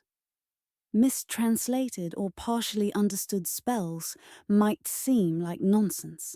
If you speak this word incorrectly, the sky will fall. but might be encoding genuine warnings about dangerous procedures. If a procedure involved manipulating natural forces like electrical phenomena, chemical reactions, or acoustic resonances, incorrect performance could cause physical harm. The warnings weren't about angering gods, but about practical consequences of mishandling powerful techniques. Warnings about consciousness. Altering techniques appear in various texts. Some warn that certain practices can trap consciousness in altered states, prevent return to normal awareness, or cause permanent psychological changes. Modern psychology recognizes that powerful consciousness-altering experiences through drugs, sensory deprivation, or intense meditation can indeed cause dissociation, psychosis, or personality changes if mishandled. Egyptian priests apparently understood these dangers millennia ago and warned initiates about proper technique and preparation. Warnings about time and cycles suggest interfering with natural patterns could have catastrophic consequences. If priests understood cosmic cycles and believed these patterns were fundamental to reality's functioning, they might have feared that disrupting cycles through technology, consciousness manipulation, or other means could trigger catastrophic chain reactions. This might sound mystical, but consider modern concerns about disrupting natural systems. We've learned that interfering with climate patterns, ecosystems, or geological stability through technology creates unexpected catastrophic consequences. Egyptian warnings about not forcing the wheel, not disturbing the foundations, might be ancient recognition of the same principle. Complex natural systems shouldn't be carelessly manipulated. Some texts hint at previous catastrophes. References to the first time occasionally mention times before the first time, previous cycles that ended in destruction. If the priesthood maintained records or inherited memories of actual historical catastrophes, whether natural disasters, civilizational collapse, or knowledge misuse incidents, their warnings might be based on recorded history rather than speculation. This reframes their secrecy from paranoid speculation about hypothetical dangers to protection against real, documented problems that had occurred before. The Emerald Tablet, attributed to Hermes Trismegistus, preserving supposedly ancient Egyptian knowledge, contains the phrase "separate the earth from the fire, the subtle from the gross, suavely and with great ingenuity." This is interpreted variously as alchemical instruction or spiritual metaphor, but might be a warning about carefully controlling processes that could become dangerous if mishandled. Pyramid texts include references to not disturbing the sleeping ones and keeping sealed that which was sealed. Mainstream scholarship interprets these as religious metaphor. Some researchers wonder if they might be more literal warnings about not accessing certain knowledge, not opening certain chambers, not disturbing things deliberately concealed. The Hermetic principle as above, so below, is usually interpreted philosophically, but it might encode a warning about interconnectedness. Actions at one level of reality affect all levels. If priests understood reality as an interconnected system, where changes cascade through different scales and dimensions, they might have warned against interventions whose full consequences couldn't be predicted. We're reading texts through translation, cultural barriers, and temporal distance.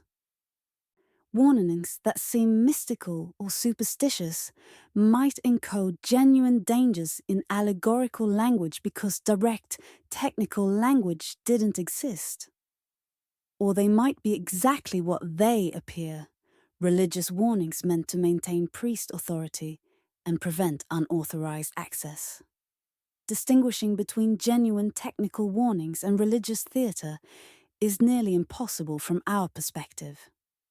But the consistency of warnings across different texts and time periods suggests priests took dangers seriously, whether we understand those dangers today or not. They believed certain knowledge could cause harm.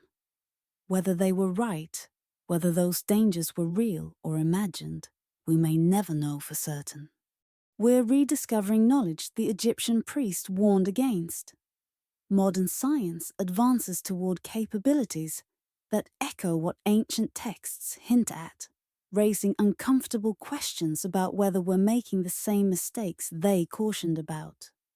Consciousness research is exploring how awareness works, how to alter it, how to interface technology with neural processes. Brain-computer interfaces, transcranial magnetic stimulation, and consciousness-altering techniques bear resemblance to what Egyptian texts hint at. Modern researchers are discovering what priests might have known. Consciousness is more malleable and hackable than we assumed, which creates both therapeutic possibilities and dystopian dangers. Quantum physics reveals reality operating in ways that seem impossible. Particles existing in superposition. Observation affecting outcomes. Entanglement connecting distant particles instantaneously. These discoveries echo Hermetic principles attributed to Egyptian sources.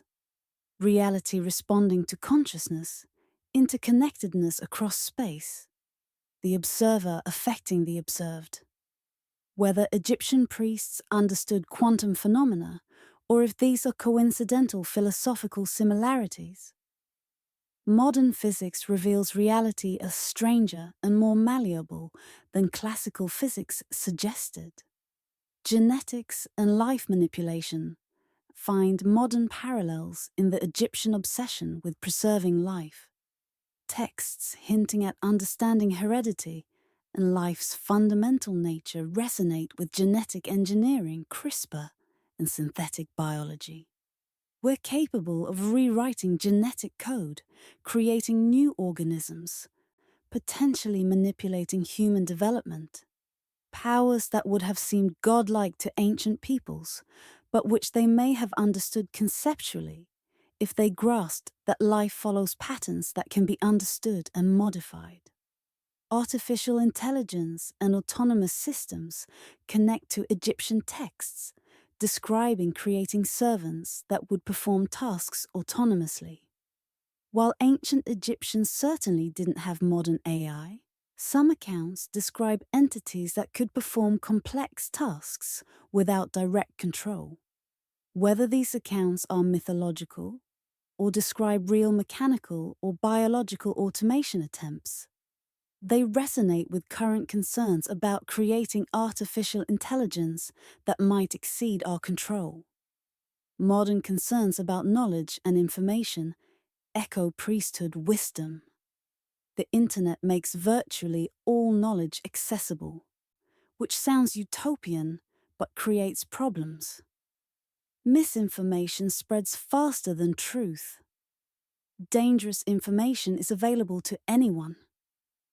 People encounter concepts they're psychologically unprepared for, sometimes with harmful effects. The priesthood's graduated initiation system, releasing knowledge only to the prepared, seems less like authoritarian control and more like recognition that information access without preparation can be harmful. Modern physics discoveries about time echo Egyptian concepts. Einstein's relativity showed time isn't absolute, but relative. And mathematically, past, present, and future exist simultaneously in space-time. Quantum experiments suggest information might flow backward in time under certain conditions. These discoveries echo Egyptian concepts about time's non-linear nature and possibility of perceiving beyond normal temporal flow. The precautionary principle in modern science, recognizing some research might be too dangerous to pursue. That knowledge without understanding consequences poses unacceptable risks. mirrors the Egyptian priesthood's approach. Not all knowledge should be pursued or shared freely. Some requires restriction until we're capable of handling it responsibly. Perhaps we're recreating ancient mistakes. If previous civilizations developed powerful knowledge, used it irresponsibly, and suffered catastrophic consequences, we might be following the same trajectory, accelerating toward capabilities we lack the wisdom to handle safely. Egyptian warnings might not be about their time, but about ours. Preserved messages from a previous cycle addressing future humans who would eventually rediscover the same dangerous knowledge. We've decoded the atom, mapped the genome, built artificial minds. Every year, modern science crosses thresholds we thought impossible. But are we prepared for what we're discovering? The Egyptian priests thought they were prepared, and they still chose to hide their knowledge. What did they know that we don't? What consequences did they foresee that we're blind to? The answer might emerge not from studying ancient texts, but from experiencing consequences ourselves. Perhaps we'll understand their warnings only when we face the same dangers they did. By then, it might be too late to make the choice they made, to hide knowledge rather than risk its misuse. Egyptian priestly knowledge challenges our understanding of history, human development, and civilizational progress. The conventional narrative is linear. Humanity steadily advancing from primitive beginnings to modern sophistication, each generation building on previous ones, progress inevitable and continuous. But if Egyptian priests possessed advanced knowledge developed independently or inherited from predecessors, this suggests a different pattern. Cycles of advancement and loss. Civilizations reaching heights of understanding subsequently forgotten. History not a straight line, but a spiral, repeating patterns where knowledge rises and falls across ages. The inheritance model, possibility that dynastic Egypt inherited knowledge from earlier forgotten civilization, doesn't require wild speculation. Staying within documented history, we know civilizations rise and fall, and knowledge is lost and rediscovered. The Bronze Age collapse, around 1200 years before the Common Era, erased civilizations and technologies, creating a dark age lasting centuries. Rome's fall led to loss of engineering, architectural and administrative knowledge, taking 1,000 years to rediscover. If this pattern extends further back, pre-dynastic civilizations could have developed substantial knowledge that early dynastic Egypt inherited as fragments. Archaeological interpretation must account for this possibility. Currently, we date Egyptian civilization's sophistication based on earliest evidence we've found. But absence of evidence isn't evidence of absence. Earlier developments might have occurred in areas now underwater. Sea levels rose substantially after the last ice age, flooding coastal areas where civilizations likely existed. They might be buried under meters of Nile silt. They might have been constructed in perishable materials. We might simply not have discovered them yet. This encourages more open-minded interpretation of anomalies, rather than dismissing them as impossible based on current models. This affects understanding of human capability. Modern education assumes ancient peoples were less intelligent or capable than contemporary humans, primitive, superstitious, intellectually limited. But human brain capacity hasn't changed significantly in 50,000 years. Ancient peoples had the same cognitive potential we have. They lacked accumulated knowledge and technology, but weren't inherently less intelligent. If we strip away our technology and education, We're no smarter than ancient Egyptians. They might have understood things we don't, not through superior intelligence, but through different focus, observations, and knowledge accumulated over their own long history. Every civilization that collapsed left behind knowledge that was forgotten. The Library of Alexandria's destruction erased texts containing scientific discoveries, historical records, philosophical works that would advance modern understanding. Burning of Mayan codices by Spanish conquistadors destroyed essentially all written records of sophisticated Central American civilizations. Destruction of Egyptian temples erased culmination of millennia of observation. When we calculate humanity's total loss of knowledge through war, conquest, religious persecution, and natural disaster, the amount is staggering. We're working with fragments of fragments. The concept of rediscovery cycles. Humanity repeatedly learning the same lessons, developing the same technologies, making the same discoveries across different civilizations and eras, suggests knowledge isn't permanently cumulative, but repeatedly rises and falls. If Egyptian priests understood this pattern from records of previous cycles, their role as knowledge preservers becomes more significant. They were attempting to break the cycle, to preserve understanding across the inevitable collapse they knew was coming. Mysterious Egyptian priests might be less unusual than we think.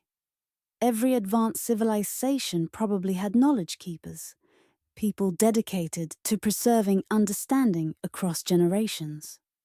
What's unusual about Egypt is that we have enough surviving evidence to glimpse this system. Other civilizations likely had similar institutions, but their records are lost. The priests were doing what any wise civilization does.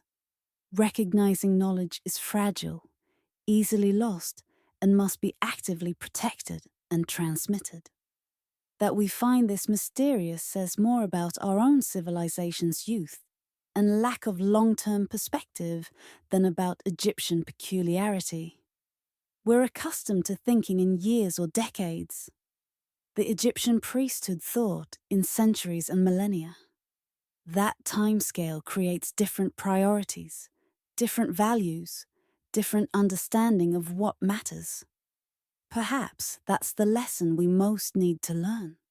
If priests possessed advanced understanding of consciousness, this suggests human awareness has capabilities most of us never develop. The structured initiation system wasn't just about controlling information, but systematically developing consciousness, training perception, awareness, mental capabilities through specific practices.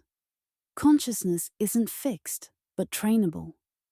Normal waking awareness is only one mode among many possible states. With proper techniques and practice, anyone might access expanded awareness priests apparently possessed. Meditation, mindfulness, and consciousness practices, entering mainstream through psychology and neuroscience, aren't new age inventions, but possibly fragments of ancient knowledge systems. Techniques for altering awareness, managing stress, accessing intuition, optimizing mental performance might have been far more sophisticated in ancient Egypt than in our technology-focused modern world. We've gained technological power, but possibly lost sophistication in working with consciousness itself. The Egyptian concept of soul components, Ka, Ba, Ash, and others, wasn't just religious belief, but potentially sophisticated model of consciousness and identity. Modern psychology recognizes personality has multiple aspects: unconscious drives, conscious awareness, ego, shadow self. Perhaps the Egyptian model, developed through millennia of introspection and observation, captured real phenomenological distinctions. In consciousness, we're rediscovering through psychology and neuroscience? If so, their practices for balancing or integrating these soul components might have psychological validity. Egyptian obsession with afterlife and preservation appears religious to us. But what if it reflected different understanding of consciousness and identity? Modern research into near-death experiences, terminal lucidity, and quantum consciousness theories raises questions about whether consciousness requires biological substrate or might exist independently. While this remains speculative science, it's noteworthy that cultures throughout history, particularly those like Egypt with sophisticated consciousness practices, consistently reported awareness continues after physical death. Whether this represents genuine observation or universal psychological coping mechanism remains uncertain. But the consistency is intriguing. If priests could perform feats, ancient accounts describe altered consciousness states, extraordinary memory, heightened intuition, influence over biological processes. This suggests human nervous system has capabilities we don't normally access. Modern research into experts, masters, and practitioners who develop exceptional abilities shows human capabilities are far more plastic and expandable than we assume. Musicians develop enhanced auditory processing. Meditators show altered brain structure. Memory champions use techniques allowing seemingly impossible recall. Perhaps Egyptian initiates were developing similar exceptional abilities through their training systems. Existential implications emerge. If priests understood reality as more fluid, consciousness as more powerful, and existence as more mysterious than conventional understanding suggests, what does this mean for how we live? Perhaps the modern worldview, reality as purely material, consciousness as brain byproduct, existence as meaningless accident, is incomplete. Not because of religious faith, but because genuine investigation of consciousness, reality, and existence might reveal dimensions we're currently missing. Can we access this knowledge or these states ourselves? The answer is nuanced. Many consciousness-altering techniques are available. Meditation, sensory work, contemplative practices. But without the framework, preparation, and systematic development Egyptian initiates underwent, we're unlikely to replicate their results. However, even fragmentary practice, developing awareness, exploring consciousness systematically, questioning assumptions about reality, might provide glimpses of what they understood more fully. Whether or not Egyptian priests had secret knowledge, their approach offers lessons. They valued observation over assumption, experience over doctrine, systematic development over quick results, and preservation over novelty. These principles remain valuable for anyone seeking understanding of consciousness, reality, or existence in any era. The priests spent lifetimes developing consciousness, exploring reality's nature, and understanding existence. They believed anyone could access these mysteries, but only with proper preparation, discipline, and willingness to question everything you think you know. The real secret wasn't what they knew, but that they knew anyone could learn it. The question is whether you're willing to put in the work. Where do we go from here? Should we pursue recovery of lost knowledge or leave it buried? Should we respect ancient warnings or forge ahead regardless? The dilemma is real. Knowledge pursuit generally drives progress and understanding. But priest apparently believes some knowledge required restriction. Can both be true? Perhaps resolution lies in maturity. Not whether to pursue knowledge, but how to pursue it responsibly. One path is aggressive recovery, excavating every remaining site, translating every text, testing every technique, attempting to fully reconstruct what priests knew. This approach values knowledge maximally and assumes understanding is always beneficial. However, it risks rediscovering dangers priests warned against without wisdom or preparation to handle them safely. Another path is preservation of current understanding, studying what we know about Egyptian knowledge as philosophy and history without attempting practical reconstruction. This respects potential dangers, but might leave us without understanding that could be beneficial. A third path is cautious reconstruction, recovering knowledge systematically while developing ethical frameworks, safety protocols, and wisdom traditions alongside practical capabilities. Essentially, recreating the initiatory system that ensured knowledge reached only prepared recipients. Responsible knowledge pursuit might involve interdisciplinary approach, combining archaeology, linguistics, science, and consciousness. Studies to understand Egyptian knowledge holistically. Experimental archaeology, carefully testing ancient techniques under controlled conditions. Ethical frameworks developing guidelines for handling potentially dangerous knowledge before we fully recover it.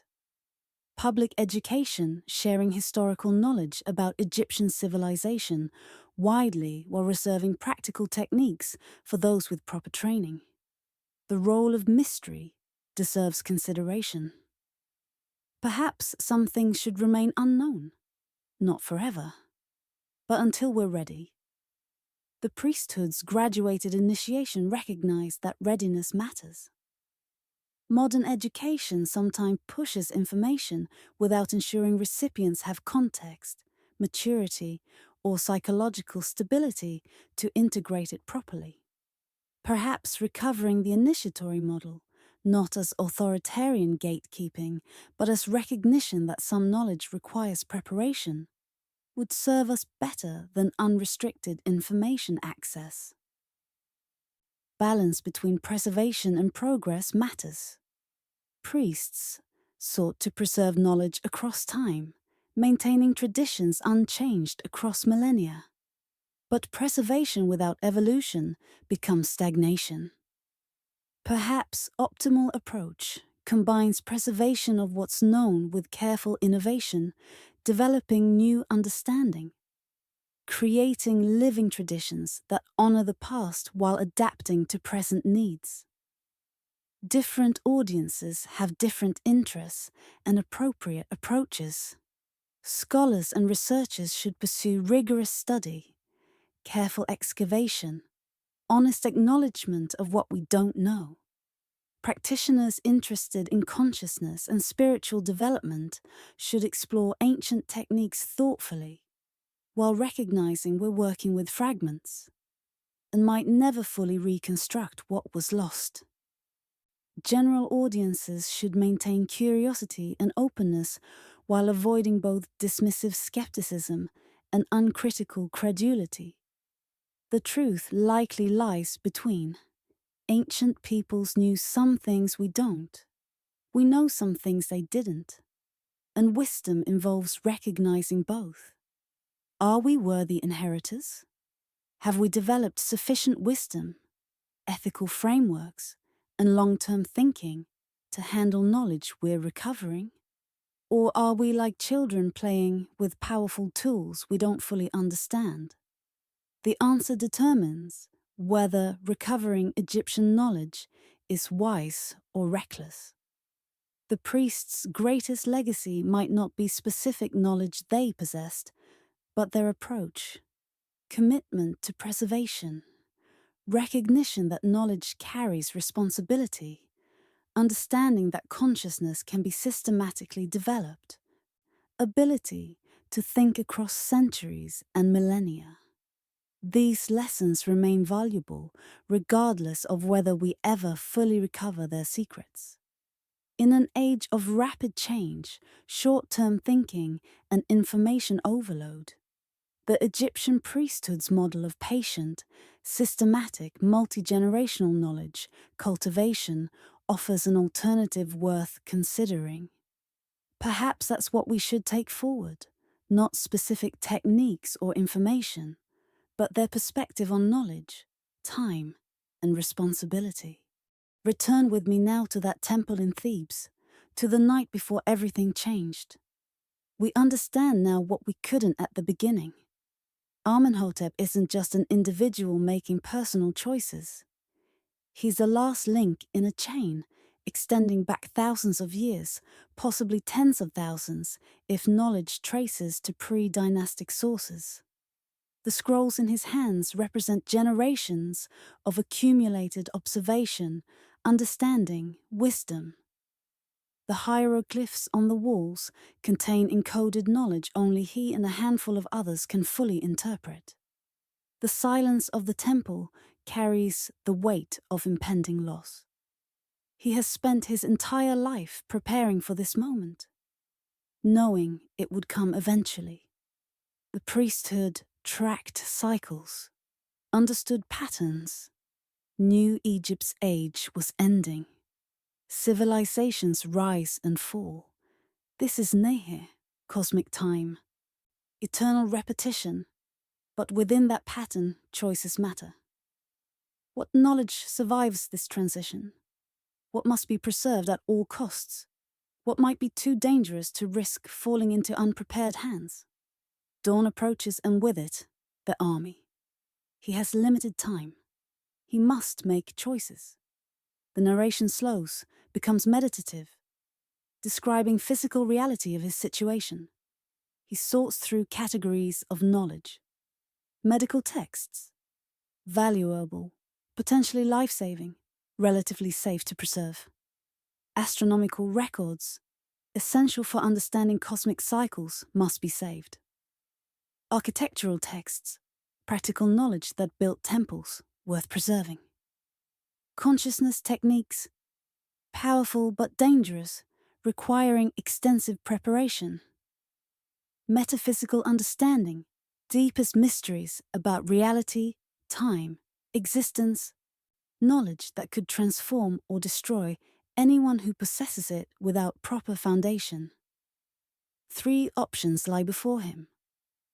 Preserve everything, hide all scrolls, hope they're discovered by worthy inheritors in future ages.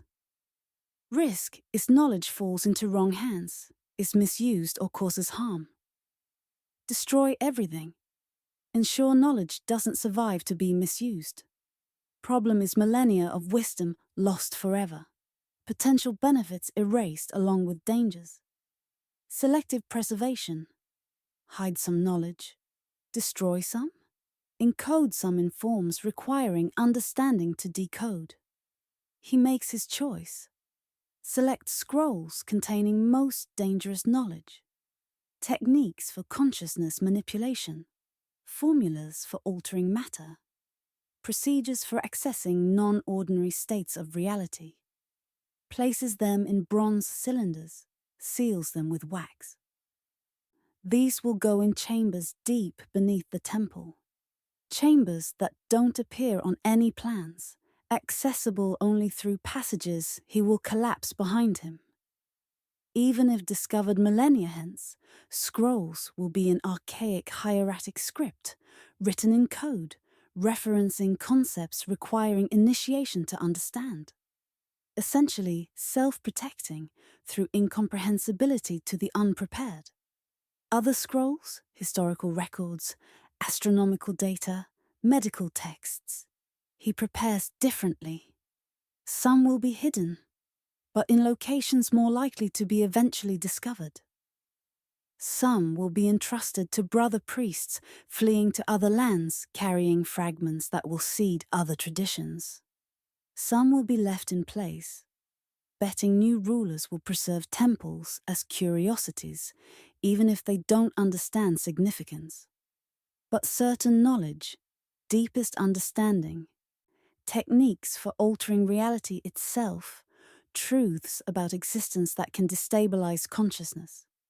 These he makes different choice about. He performs one final ritual, a ceremony of forgetting, deliberately breaking transmission chain. Burns specific scrolls whose knowledge he decides should not survive. Performs procedures tradition says will seal knowledge, making it inaccessible even if texts are found. Whether this has literal effect or is purely symbolic remains ambiguous, but intent is clear. Some knowledge, he decides, humanity is better without. Dawn breaks. Amenhotep emerges from temple chambers, sealing passages behind him. He washes, dresses in finest robes, sits in temple courtyard in meditation posture. When soldiers arrive, they find him there, peaceful, silent, offering no resistance. Within days he will die, last carrier of knowledge that dies with him. But beneath the temple, hidden in darkness, other knowledge waits. Waiting for the worthy, waiting for the ready, waiting for someone who will understand not just the knowledge itself, but the responsibility it carries. Amenhotep made his choice. Some knowledge he preserved, some he scattered, some he deliberately destroyed, believing certain truths should die with him. We've spent millennia trying to recover what he hid. But have we ever asked whether we should recover what he chose to erase? What still lies hidden beneath desert sands, beneath temple foundations, beneath layers of time and concealment? Specific mysteries suggest knowledge might still be concealed in undiscovered locations. The Sphinx. Ground-penetrating radar and seismic surveys have detected apparent chambers beneath and around the monument, spaces that don't match any known architecture. Multiple research teams have requested permission to excavate. Egyptian authorities have denied most requests, either from preservation concerns or because they know something they haven't publicly disclosed. These chambers, if they exist and contain artifacts, could potentially hold pre-dynastic materials or texts, predating the Sphinx's conventional dating. The Great Pyramid. Despite being the most studied ancient structure on Earth, it continues revealing surprises. In 2017, cosmic ray scanning detected a previously unknown void above the Grand Gallery, a space comparable in size to the Grand Gallery itself, with no known entrance. What's inside? Why was it sealed? Conventional explanations suggest merely a stress-relieving structural void, but Egyptian architectural precision makes random unused space unlikely. The Osirian at Abydos, built with massive megalithic stones, using techniques unlike standard Egyptian construction, partially submerged in groundwater, stylistically resembling nothing else in Egypt. It may be substantially older than the temple built above it. Excavation remains incomplete due to flooding. What lies in deeper, still submerged sections remains unknown. Sealed texts. Ancient sources reference scrolls and documents that haven't been found. The Library of Alexandria supposedly contained over 500,000 scrolls, including unique texts copied from Egyptian temples. Most were destroyed, but did any survive? Copies might exist in private collections, monastery libraries, or sealed jars buried in desert locations where dry conditions would preserve papyrus for millennia. The Nag Hammadi discovery in 1945 and Dead Sea Scrolls in 1946 through 56 prove major text caches can remain hidden for 2,000 years. The Fayum oasis, located in a depression west of the Nile, was sacred to ancient Egyptians and contains ruins of temples never fully excavated. Ancient sources mention libraries and sacred texts stored in Fayum temples. Modern political instability and lack of funding have prevented comprehensive archaeological surveys. Lake Karun in the Fayum has receded over millennia. Structures once on shores are now underwater, including possible temple complexes. Texts deliberately hidden in later periods, when Christianity became dominant and pagan temples were closed.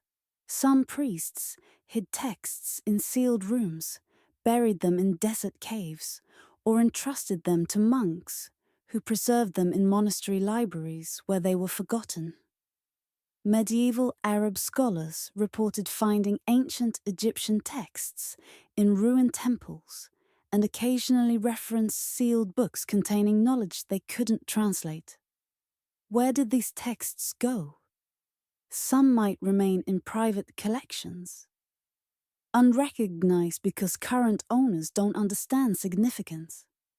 Encoded knowledge in existing texts.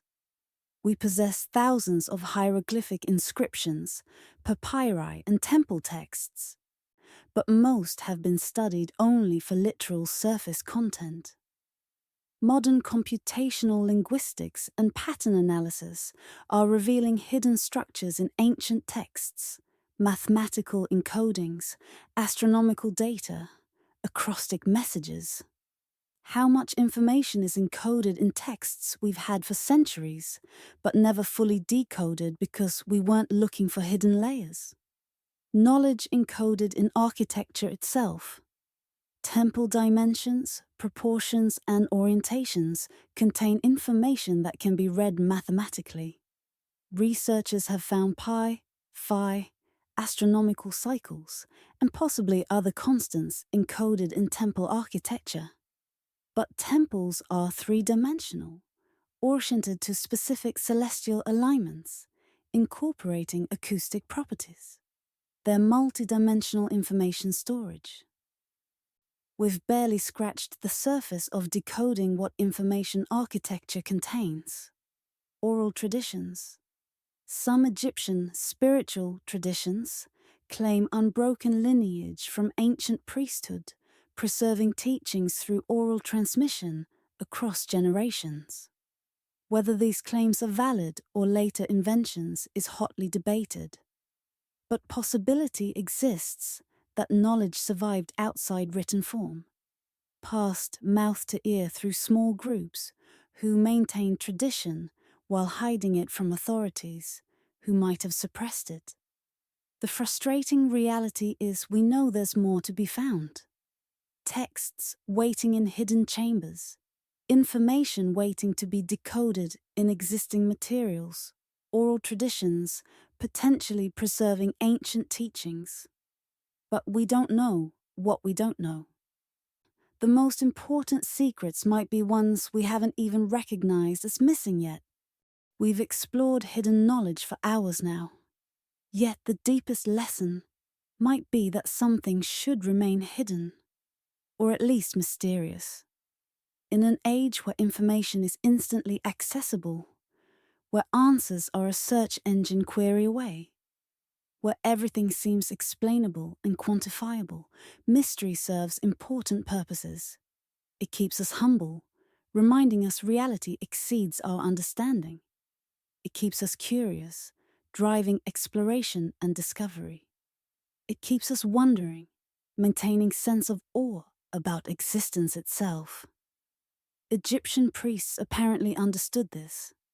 Their graduated initiation system wasn't just about controlling information, but preserving wonder. Each level revealed answers to previous questions while opening new, deeper questions.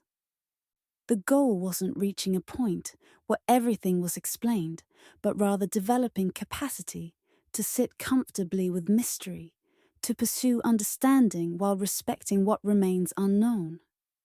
Modern tendency towards certainty, desire to have everything explained, categorized, understood, has value, driving scientific progress and technological advancement. But it also has limitations, potentially closing us off to aspects of reality that don't fit easily into materialist frameworks. Consciousness, meaning, purpose, the subjective texture of experience. The Egyptian approach offers balance, pursuing understanding rigorously while maintaining openness to mystery. They were empirical observers, tracking astronomical cycles precisely, developing medical treatments through experimentation, testing what worked. But they also embraced mystery, recognizing some questions might not have answers, or answers might transcend logical explanation. Living mystery means approaching ancient knowledge with humility rather than dismissive skepticism or uncritical belief. Pursuing research while respecting that some things may be unknowable. Developing consciousness and awareness while accepting some aspects of experience resist explanation. Finding meaning in the search itself rather than only in conclusions. Some mysteries are simply gaps in knowledge. We don't know because evidence is missing or has been destroyed. These might eventually be solved through discovery and research. Other mysteries are conceptual. We don't understand because we lack frameworks or concepts to grasp certain phenomena. These might be solved through developing new ways of thinking. But some mysteries might be fundamental, not solvable because they concern aspects of reality transcending human comprehension, or because they're observer-dependent, changing based on how we examine them.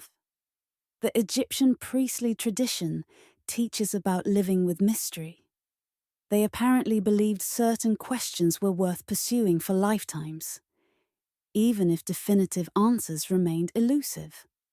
The pursuit itself, the discipline, observation, contemplation, was valuable regardless of conclusions.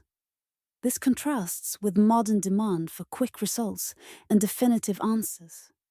Perhaps wisdom lies not in having all answers, but in knowing which questions to ask and how to sit with uncertainty. The priests themselves might have been pursuing a mystery they never fully solved. Their elaborate knowledge preservation systems suggest they were custodians, not originators. They were passing forward something they didn't fully create, maintaining traditions whose ultimate origins were mysterious even to them. If so, they weren't claiming to have reached enlightenment or complete understanding. They were links in a chain, doing their part to keep the search alive across generations. Perhaps the Egyptian priests' greatest secret wasn't specific knowledge, but their approach. Patience, multi-generational perspective, balance between knowledge and mystery, recognition that some questions are worth pursuing across lifetimes, even if answers remain elusive. In a culture of instant gratification, quick answers, and surface-level understanding, their model of deep, patient, reverent investigation offers an alternative worth considering. The priests spent thousands of years seeking answers to the deepest questions. They developed techniques, accumulated observations, preserved teachings.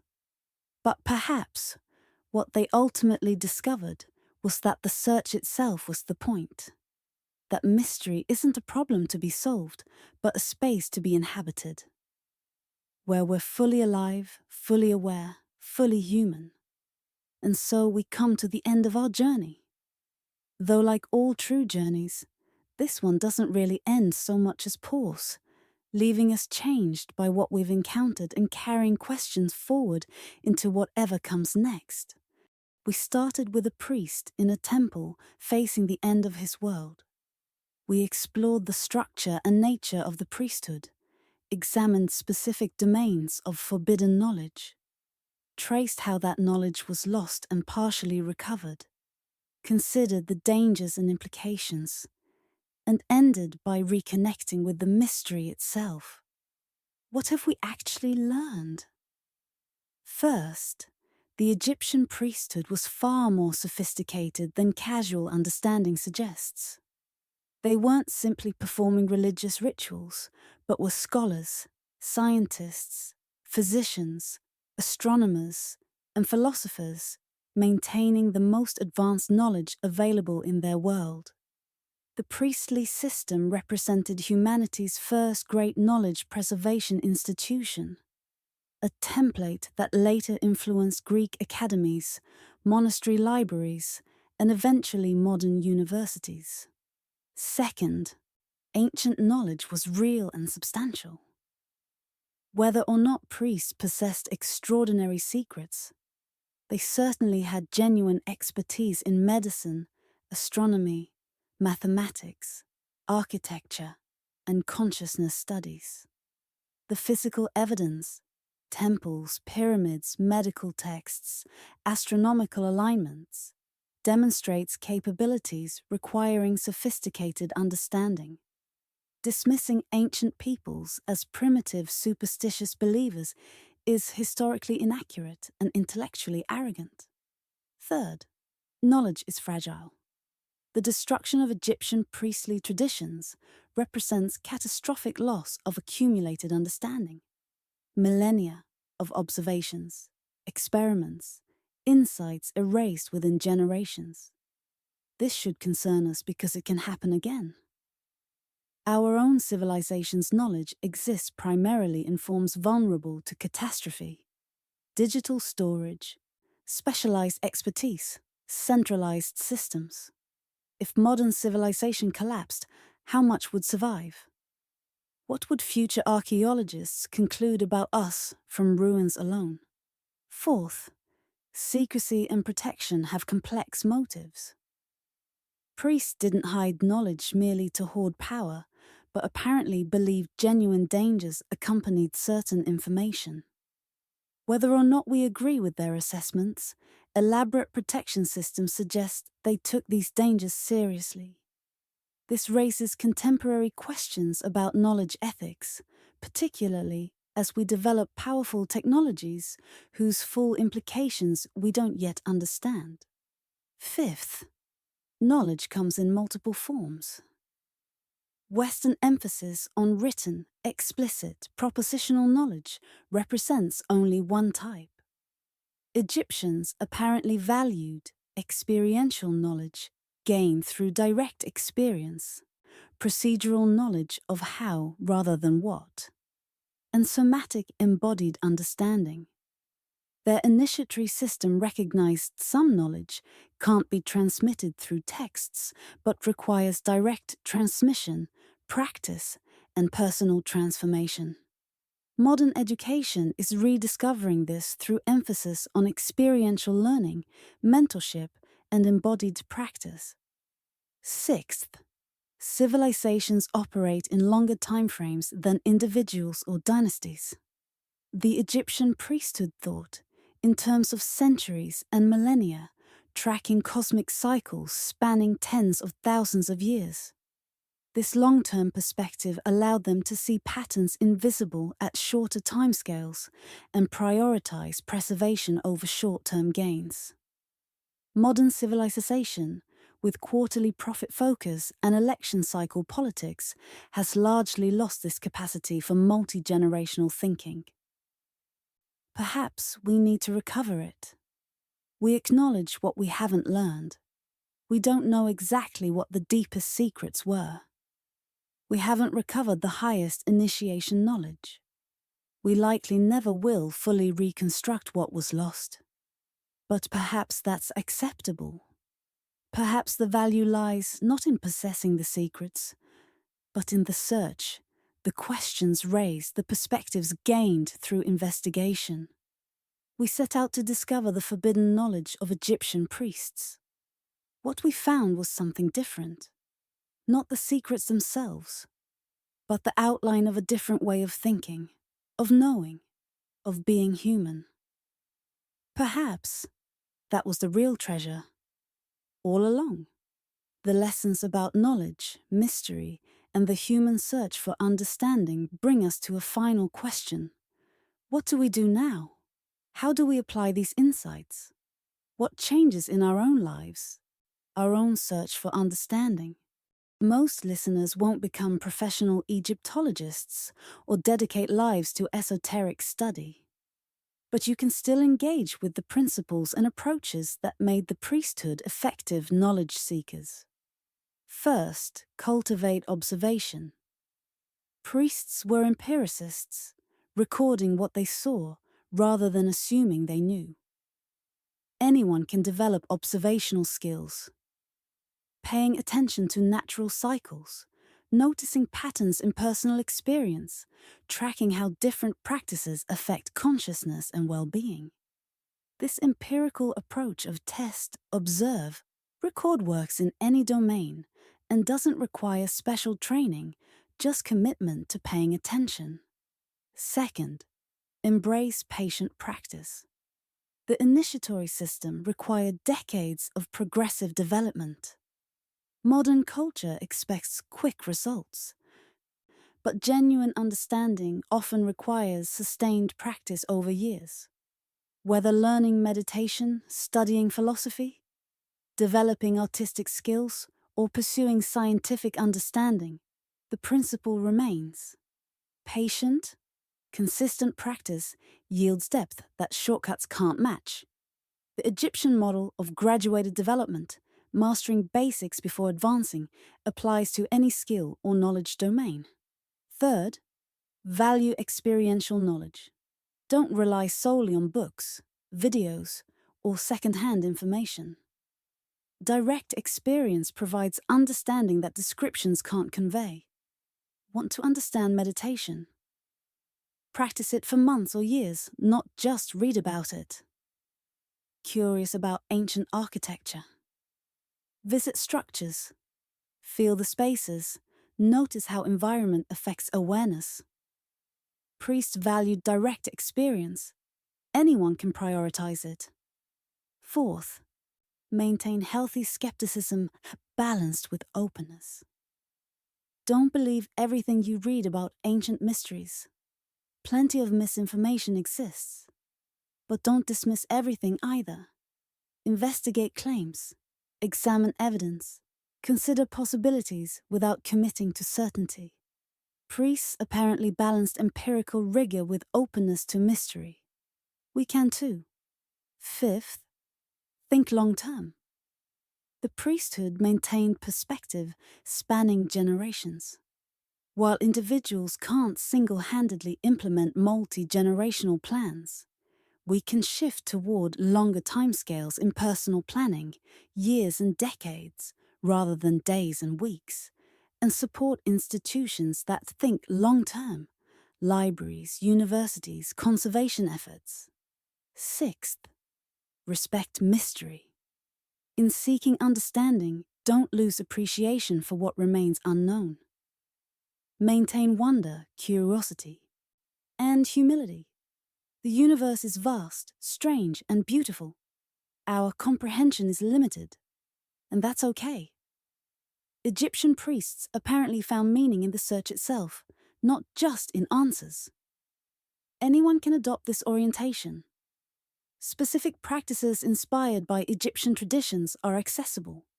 Consciousness exploration through meditation, breathwork, or sensory practices. These don't require esoteric initiation. Basic techniques are widely available. Study of natural cycles, astronomy, seasons, biological rhythms, to develop the long-term observational stance priests maintained. Engagement with mystery traditions, reading philosophy, mythology, and spiritual texts from various cultures to encounter different frameworks for understanding reality. Creative expression through art, writing, music as ways of processing and integrating insights that transcend logical analysis. Different levels of engagement are appropriate for different people. Some listeners might pursue formal study, taking courses in Egyptology, ancient history, philosophy, or consciousness studies. Others might engage through personal practice, developing meditation skills, studying texts, visiting museums and archaeological sites. Still others might simply carry forward a different orientation. More appreciation for mystery, more respect for ancient wisdom, more patience with the unknown. There's no single correct response. Egyptian priests themselves had diverse roles and specializations. Engagement with mystery takes many forms. What matters is intentionality, choosing to engage thoughtfully rather than passively consuming information or dismissing everything as irrelevant. The Egyptian priests are gone, their temples silent, their deepest secrets likely lost forever. But the questions they asked about consciousness, reality, existence meaning, those questions remain, and anyone can pick them up and carry them forward. Will you? The narration slows now, becomes softer, more contemplative. Return one final time to the image of the priest in the temple, but understand him not as a historical figure, but as an archetype, the seeker, the guardian, the one who asks questions, knowing full answers may never come. Reflect on what his choice means. He could have destroyed everything, ensuring no knowledge survived to be misused. He could have preserved everything, hoping future generations would be wise enough to handle it. Instead, he chose the middle path, preserving some, hiding some, destroying some, trusting that what needed to survive would find its way to those ready for it. This act of faith, of trust in future wisdom, represents something profound about the human relationship with knowledge. Perhaps we are the inheritors he was preparing for. Not because we're extraordinarily wise or specially chosen, but simply because we're here, now, asking questions, seeking understanding, drawn to mystery.